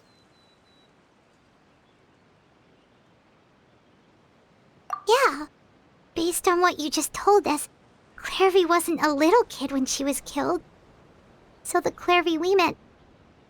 Was she really a spirit at all? I suppose you could call her an illusion born of flame. Her existence is like ashes to a fire. Something left over in the wake of blaze and ruin. You see, a certain power runs through my veins. It's not unlike a curse. My flames leave behind shadows of anything they consume. Of course, the chances of those shadows morphing into a sentient entity are exceedingly slim. Clairvy is a very special case. Clairvy died when she was 16 years old, but what emerged from the flames was her 6-year-old self. Her appearance wasn't the only thing affected. Most of her memories were lost to the blaze as well. Memory is a mysterious thing indeed. Losing a portion of your memories will alter your sense of self. Lose 10 years' worth, however, and it would be like living in the past. Like returning to a version of yourself that never grew up. No wonder Paimon got such a weird feeling when we were talking to her. Perhaps I should put it this way. Clairvy is someone trapped in time. It may seem like she exists with us in the present, but she truly lives in the confines of her own past. So if all of that is true, then you must have known about Clairvy for a long time. Indeed. She's a rather volatile and unstable entity. Sometimes she would look after the children. She's even saved some of their lives. But other times, she would hide from me and become obsessed with revealing the truth about the house to anyone who will listen. Shadows don't have the capacity to learn or grow. Any new information they encounter is quickly forgotten over time. Your attempts to expose Clairvy to sunlight, they failed, yes? The reason is actually quite simple. In Clairvy's mind, the house is impossible to escape, and it is this very perception that traps her there. But no matter. All I have to do is kill her again, and all will be resolved. I don't anticipate so much as a single speck of ash will be left behind this time. Wait! Paimon can understand why you might want her gone, but isn't there another way?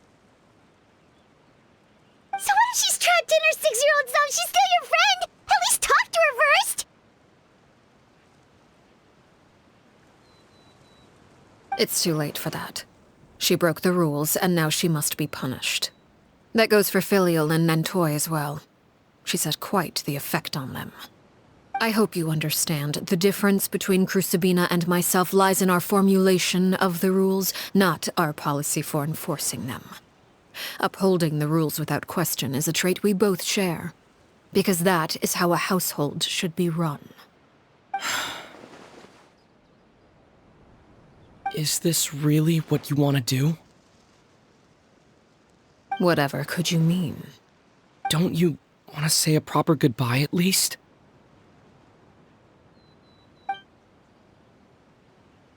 Whether as a killer or as a father, there are two things that must be avoided at all costs: anger and sorrow. Anger makes you impulsive. Sorrow causes you to waver. Well, it appears it's about time to proceed. Before we arrived, I told some of my well-behaved children to bring our troublemakers here by nightfall. I do believe I've kept my end of the deal. I gave your friends quite a bit more time. As for what happens now, we'll just have to wait and see.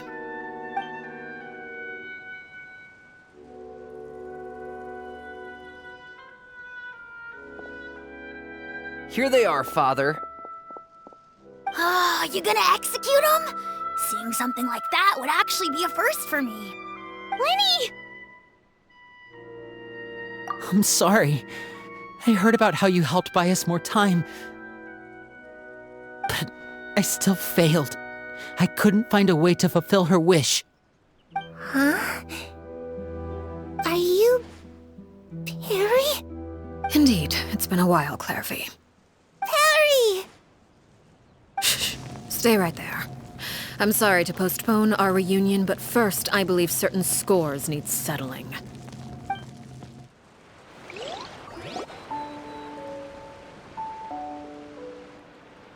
Father, let me explain. Out of my way. Father! You chose to conceal a threat to the house. And for that, you must be punished. Overall, however, I suppose your wrongdoing is hardly the most egregious of the bunch, so I'll deal with your punishments later. As for right now, the more pressing concerns are the traitors among us. By traitors? Do you mean us? Father, let me explain. We didn't mean to... Fultz, why don't you share what you heard? Yes, Father. Secret Midnight Meeting number 3. Participants, Filial, Nantoi, Sato, Toddy. Nantoi clearly said, if only Father wasn't the one who took us in. Sato added, I'm sick of this life. I just want to live as a normal person. Filial was the worst of them all. She called us crazies and said a bunch of mean things about Father. I did not! You're lying! Fultz is trying to frame us. It's not like I'm the only one who heard those things. After that, you and Toddy and a bunch of other people started talking about Clairvy. You were using all those things Clairvy brought up as an excuse to question Father. We're birds locked in a cage. The only way out is to destroy it. That's what you said, wasn't it? You little... You just want me gone, don't you? What did I ever do to you, huh? And you, Sheplo, have you forgotten who stood by your sickbed, watched over you, and changed your dressings? Come on, let's hear it then. What's your reason for all this?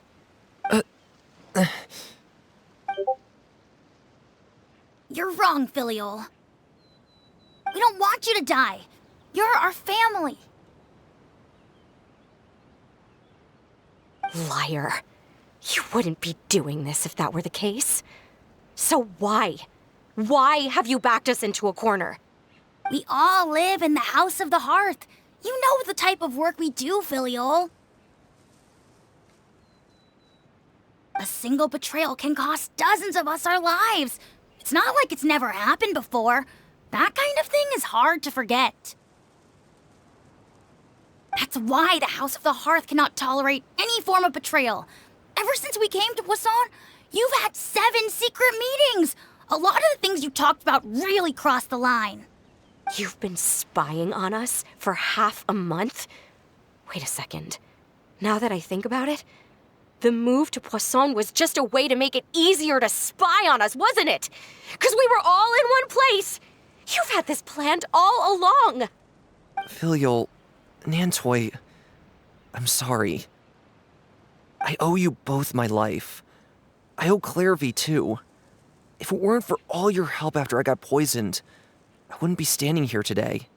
If this were any other situation, I would do anything to repay that kindness, even if it cost me my life. But rules are rules. I'm sorry. My hands are tied. Why? Why? That's enough, Filial. We made a mistake, and we should own up to it. We broke the rules, plain and simple. And now we have to face the consequences. I'm sorry, Chapleau. Faults. I'm sorry, Father. We accept our punishment. Chapleau, according to the rules of the House of the Hearth, how should these traitors be punished? All those who betray the house pay with their lives. And so it shall be.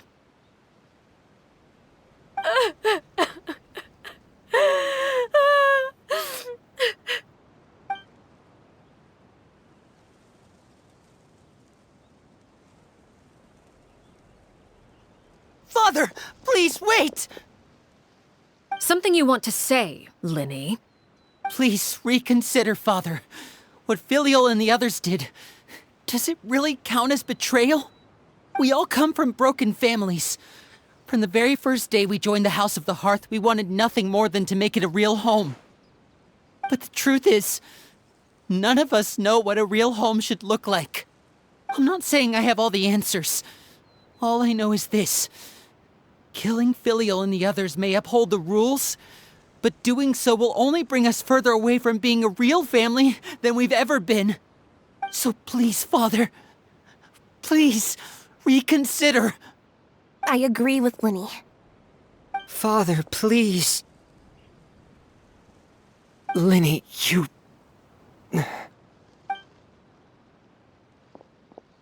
I also agree with Linny.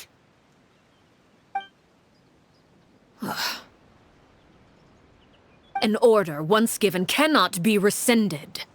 However, given the extent of your determination, I suppose we shall have to go about this a different way. Draw your weapons and face me. Our weapons? Father, are you referring to a duel? Precisely.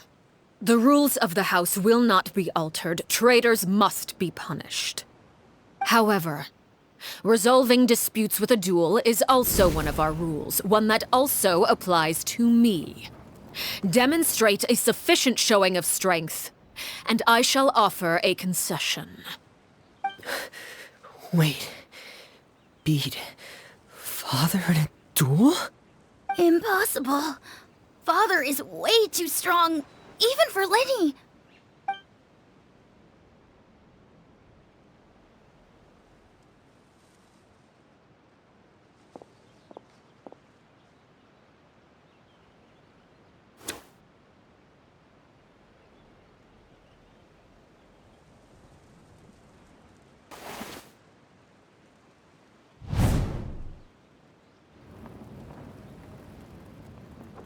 Did you hear that, Traveler?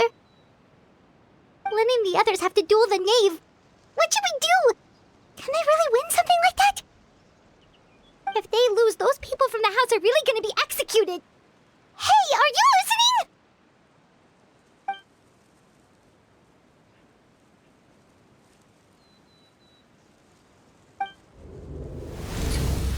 Don't you want to say a proper goodbye at least?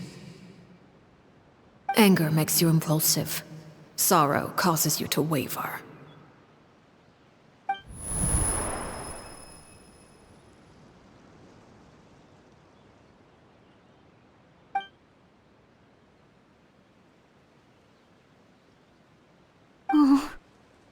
Looking at that expression on her face, she seems really serious about this. Guess that means there's no chance she's throwing the duel on purpose, huh?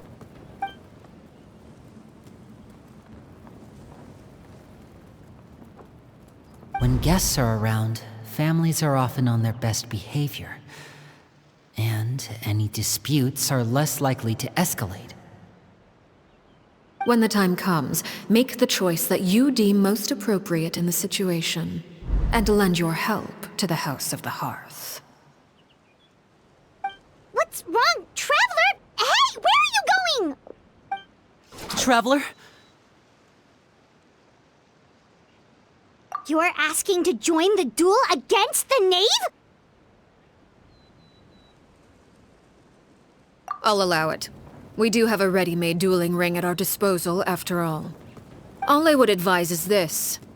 Keep a firm grasp on your weapon, and give it your all. Any less, and you may just lose your life.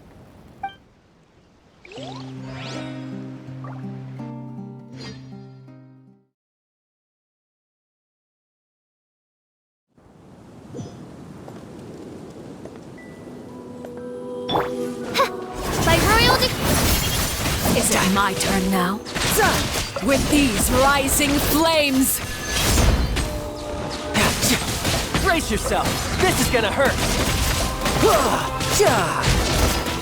And voila! Is it my turn now? Now that's more like it.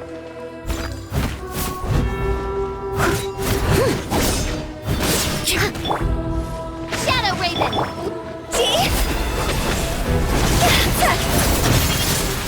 Is it my turn now? Are you alright?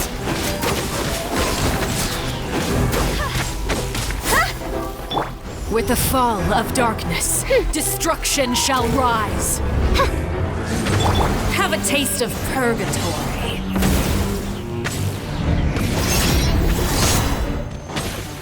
I really have to draw my blade.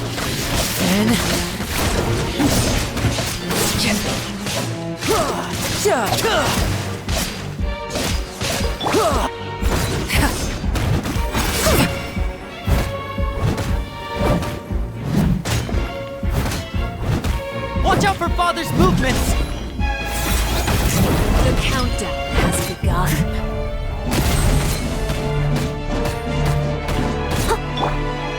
Oz, reveal! Is it my turn now? Are you alright? Not bad. You've proven to be a worthy opponent after all.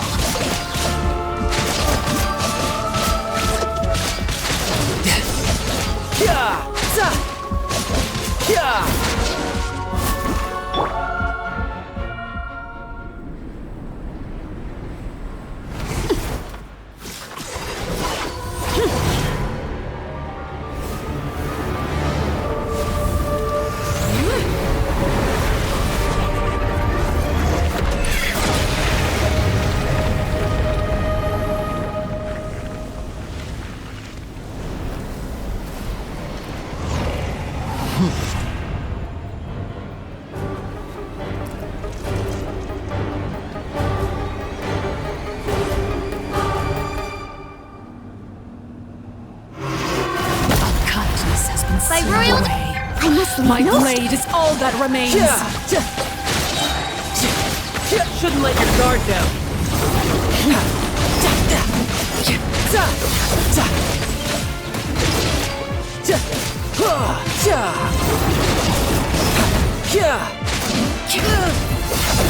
Now's our chance! Over here!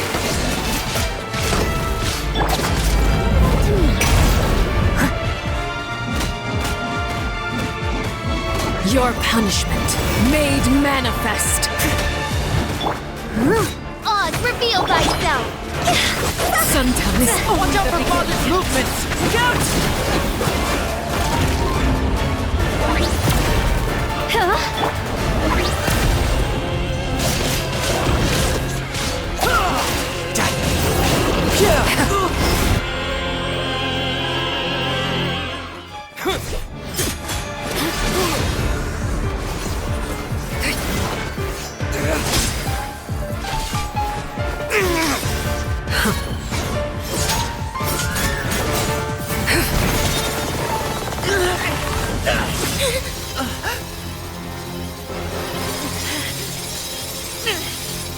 You should know better than to crowd in one place.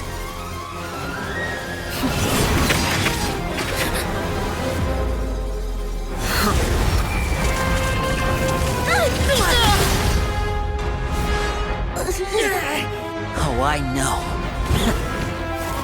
No! I'm sorry, Father!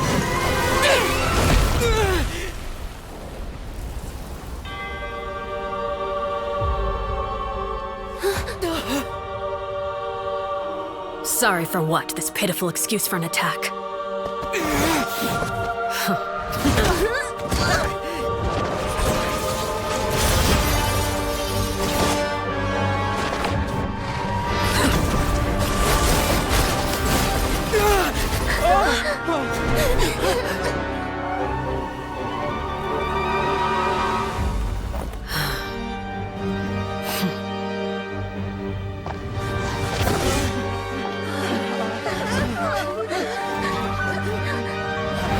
Father, no!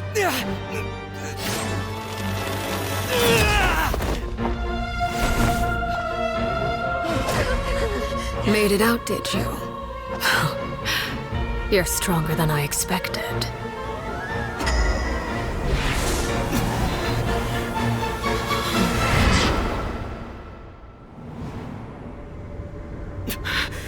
A crimson moon? I can't move.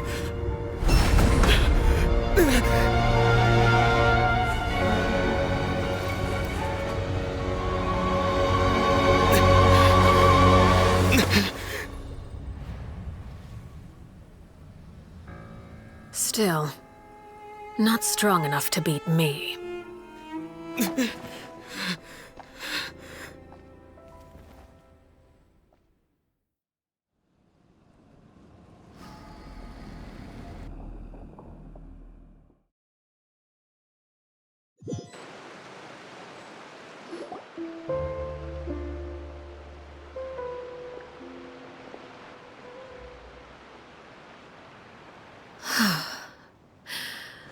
I believe we can end things here.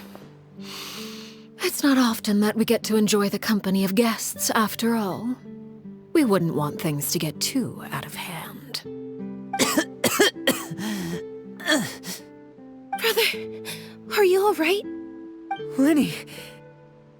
Given that I am the victor of this duel, as agreed, the punishment stands. No! I never thought things would end like this. However, everyone involved in the duel demonstrated a remarkable level of strength and determination. In light of this, I'm prepared to change the method of execution. Elwar, the bottled flames I gave you for safekeeping. Do you still have them? Yes? I wasn't sure what they were for, but I've kept them super safe. I didn't lose a single one. Wonderful. Then, in just a moment, I'll have you administer them. Bottled flames? Indeed. They're the product of a secret experiment. Under certain special circumstances, flames can be extracted from my person and preserved. Once ingested, searing pain will spread across every inch of your body. No harm will come to you physically, but your memories will be burned away. If you can withstand the pain. When you awake, you'll have forgotten everything you know about the House of the Hearth, and will be expelled from the organization. In other words, administering this concoction will kill the version of you that grew up in the house, and give you a new identity.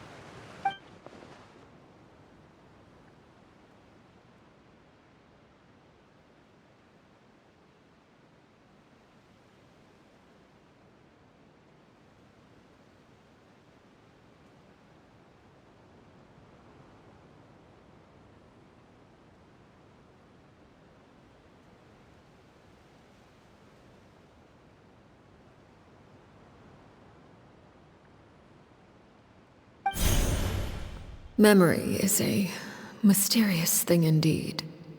Losing a portion of your memories will alter your sense of self.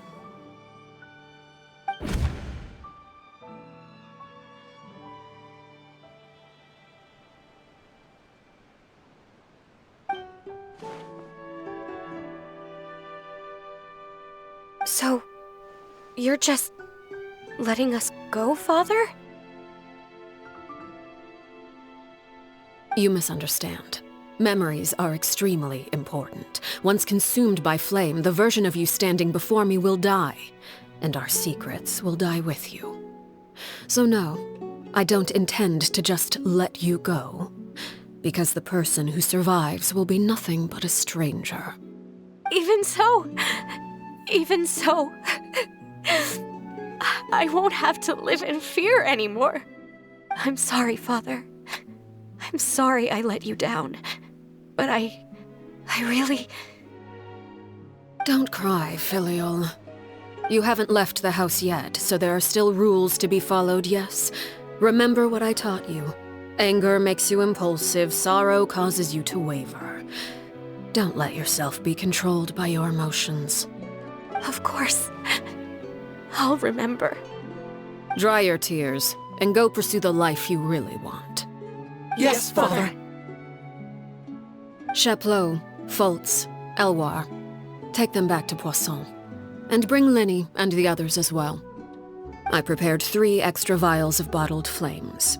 As for whether to take them, the choice is yours. Goodbye, children. The next time we meet, I will no longer be your father. Thank you for all you've done for the house. I hope you have bright futures ahead of you.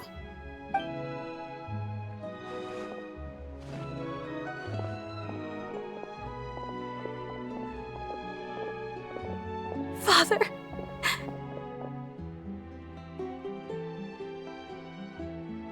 Let's go.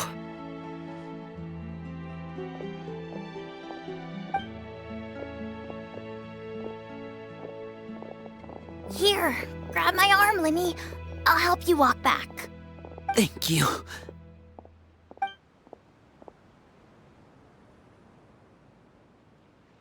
Clairvy.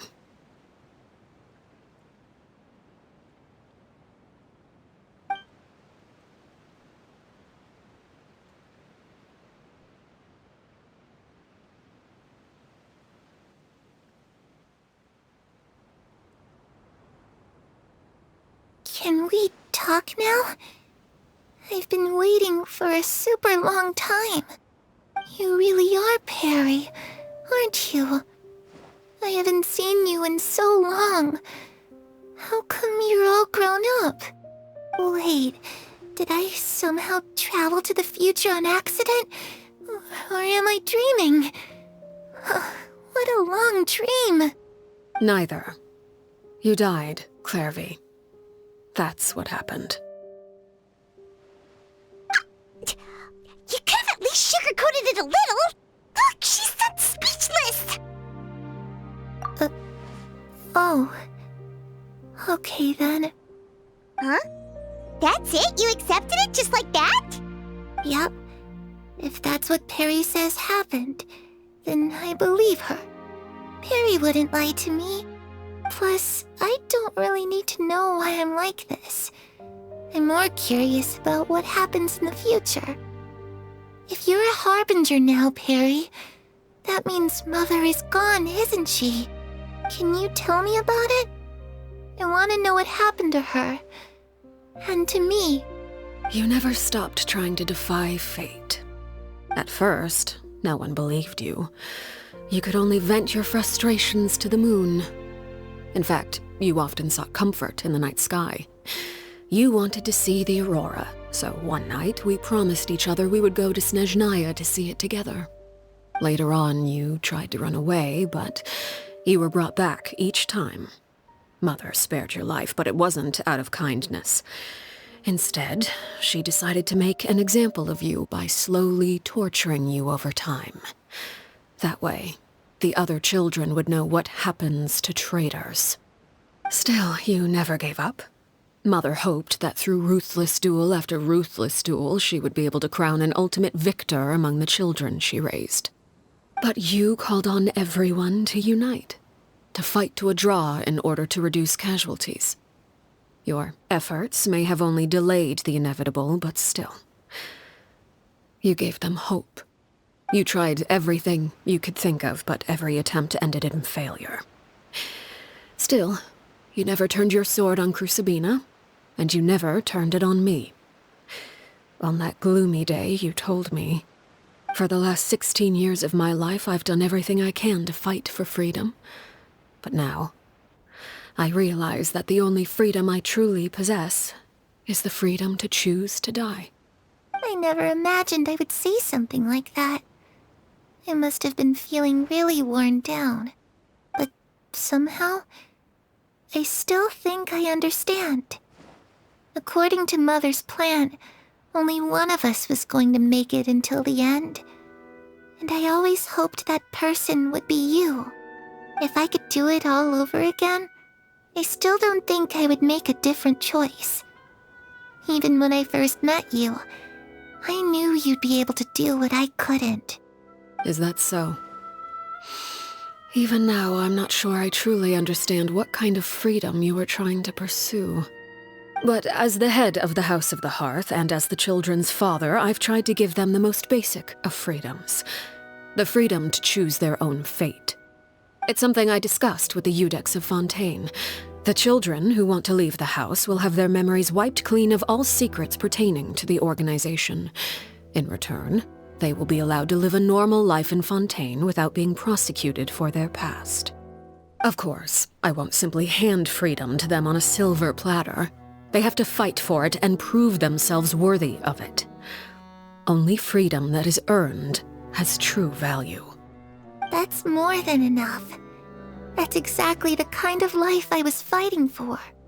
You know, Perry, I think you're a pretty amazing king, and a really great father, too.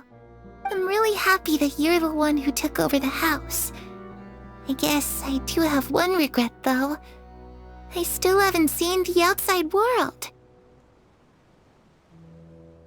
Well, it just so happens that our dear guests over here have been to many nations and traveled to countless places.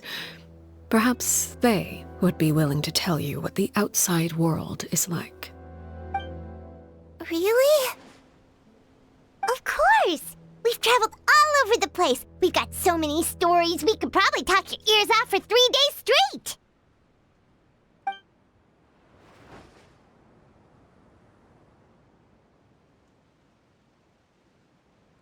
You know, I used to dream of being a bard. Playing the lute while singing into the winds of freedom. Even if there was no one there to listen, I would have continued to sing no matter what. Ah, that's where Mora comes from. I never knew that before. If I had some Mora, I would buy 3 new dresses. One for me, one for Perry, and one for Mother. It's just too bad Perry doesn't like wearing dresses. And Mother, well, she probably wouldn't accept something like that either. I guess I'd just have to keep them all for me then. I could wear a different one every day.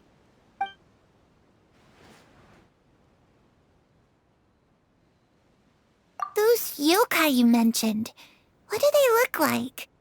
I once saw a drawing of this one guy with horns on his head and a super scary face. Are there any yokai like that? Oh, sounds like you're talking about an Oni. Yep, we've met one, and let Paimon tell you, they're not nearly as scary as they look.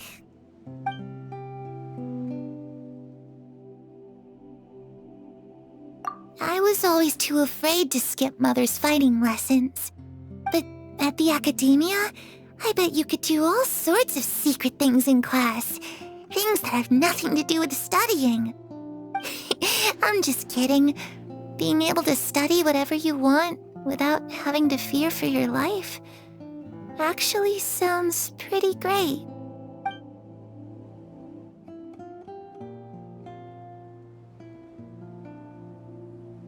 The situation was super dangerous. Lenny and Lynette were accused of committing a crime, and they were going to have to stand trial at the Opera Epicles.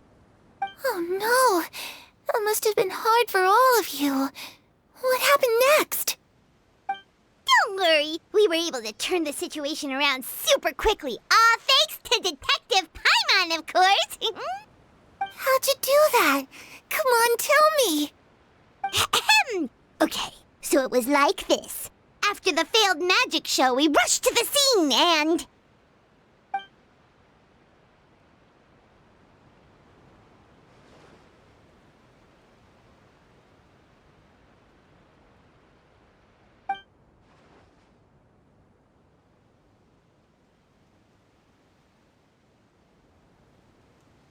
Shadows don't have the capacity to learn or grow. Any new information they encounter is quickly forgotten over time.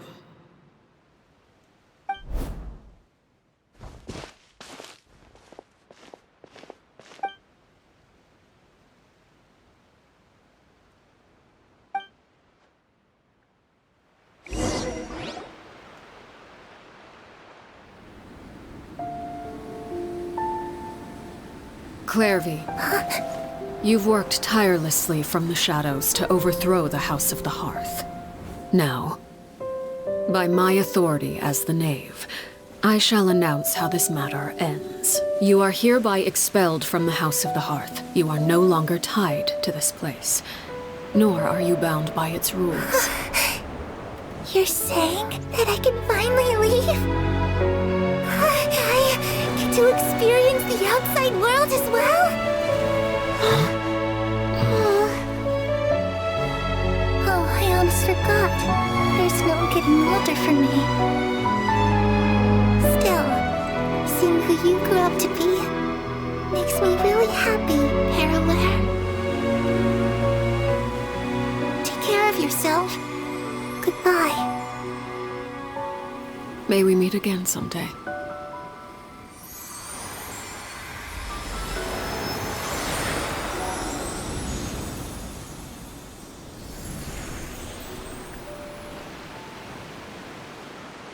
Clairvy. She left so soon. Paimon didn't even get to finish her story. I also have certain sentiments left unsaid. I wanted to tell her that the aurora I saw in Snezhnaya was just as beautiful as the ones in the pictures. But a shadow's memories reset at dawn. Had we delayed any longer, we wouldn't have had the time to say goodbye. Whatever regrets may linger, let them be lost to the coming of a new day. Father? It's Linny! Hey, Linny!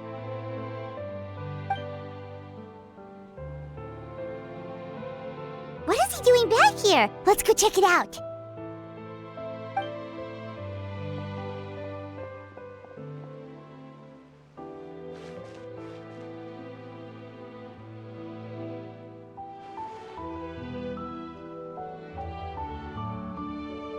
Father, the bottled flames have been administered. Filio and the others have left the house. And you? What have you decided? Thank you for giving us that choice, Father. But we never wanted to leave the house. It's the only home we've ever known. Lynette and Fremine feel the same way. They're recuperating back at the Hotel Bouffe d'été. But I decided to come back and tell you where we stood. I'm sure you're well aware of the expectations I have for you. I want you to follow in my footsteps and become the next king of the house. Yet you seem to have different ideas. I must admit, I'm rather surprised by your decision to stay. There's nothing wrong with choosing to live a quiet life. Leading this organization is a heavy responsibility, one not so easily carried by someone forced onto the throne. I just never understood what you saw in me. What made you believe I was deserving of that throne? You're brave, talented, and, most importantly, you cherish your family. You would do anything to protect them, even if it costs you your life.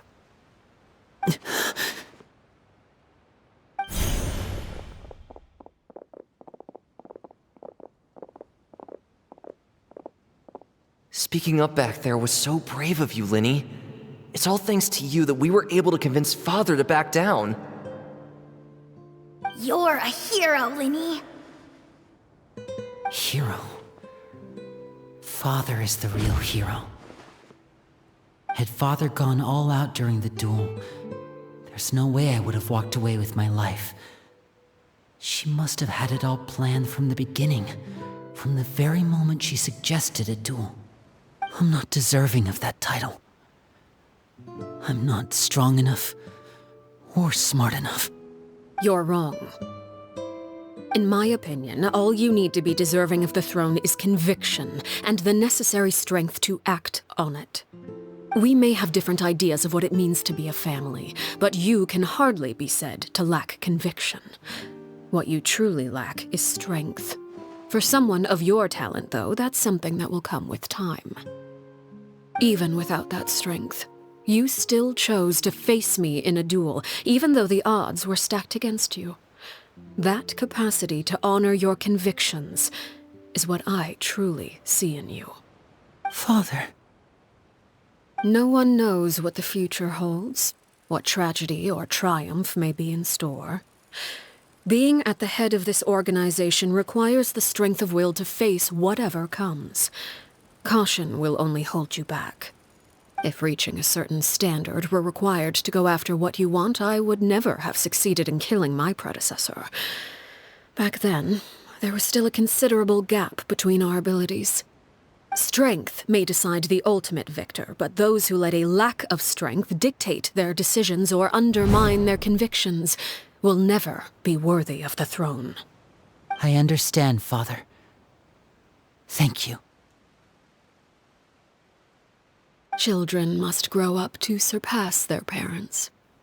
Only then can a family continue to flourish. The road ahead is not an easy one, so I'll ask you one last time. Are you certain you want to stay? You've done so much for me, Father, and that kindness must be repaid. Plus, with Project Stuja at hand, there are many dangers ahead, and I, for one, don't intend to back down. Protecting my family at all costs. That's my conviction. Then you're welcome to stay. As for Project Stuja, you need not be too concerned. If those cowardly businessmen and heartless dignitaries try to take us down, I'm prepared to teach them a lesson. Having members who longed for the light was our organization's last weakness. With those members no longer among our ranks, the House of the Hearth is like a spider hiding in the shadows. We need only wait for our prey to come to us.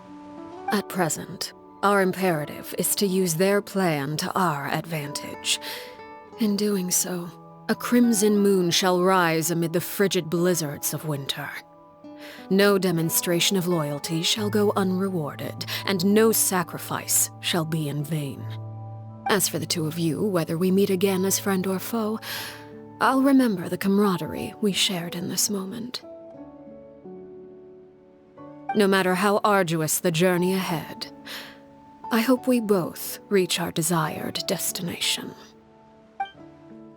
Didn't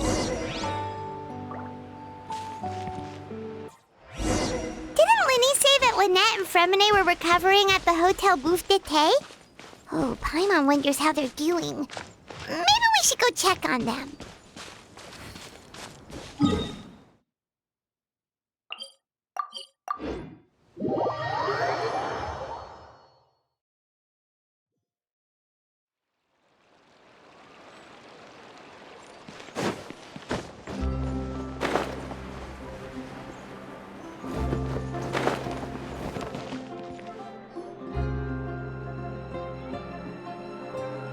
Lynette? Fremine? How are you feeling? Much better. Whew, what a relief! What about you? Are you feeling alright?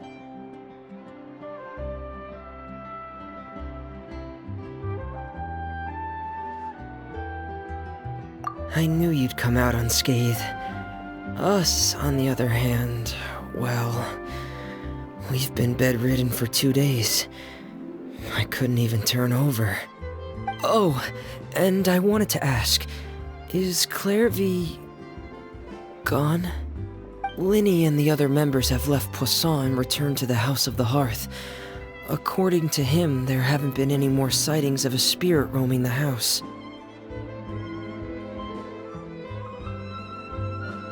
I see. I'm glad. Father came to check up on us 2 days ago and told us about what happened with Crucibina and Clairvy. Actually, I've met Crucibina before.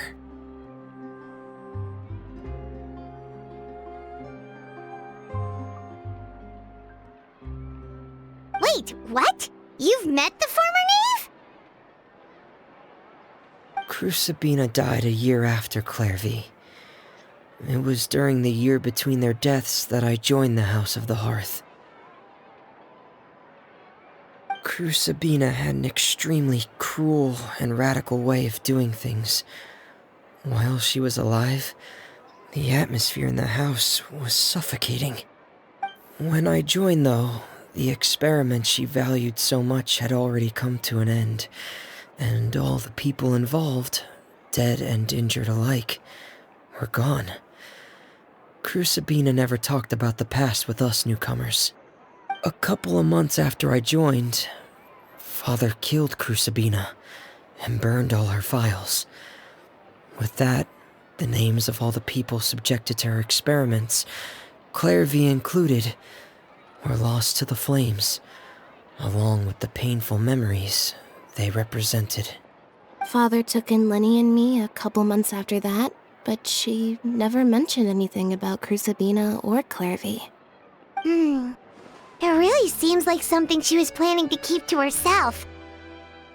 The last time you talked to her, did she mention why she kept it a secret for so long? She said she didn't want us to be affected by the darkness of the past. She was worried we'd develop a false sense of gratitude towards her if we knew about it.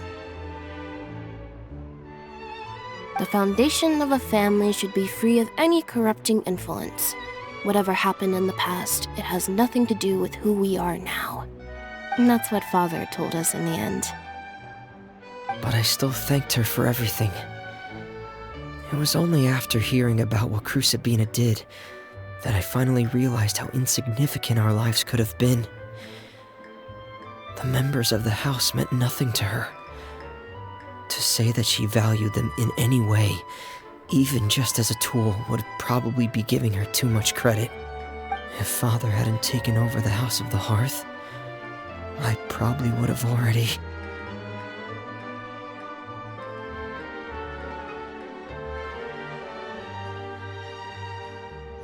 Father rarely brings up the fact that she saved us. She doesn't believe that being indebted to her should be what ties us together. But even if we didn't owe her anything, we would still choose to stay. Because this is our home. We may have arguments or times when we feel wronged. Some people may even choose to leave. But as long as Father is here, we will always have a home. Whether the path before us is bathed in sunlight or shrouded in shadow, we'll follow Father wherever she chooses to go. So I wanted to say thank you for helping us make it through this crisis. Without your help, we could have lost a lot more along the way. Oh, we didn't do anything, really. Of course. You're welcome anytime. Are Filio and Nantoy okay? I actually saw them at a cafe this morning. They didn't recognize me. From what I could tell, they were drinking coffee and talking about one of the operas that started running recently. They seemed happy. If I had to take a guess, I would say they finally found the kind of life they always wished for.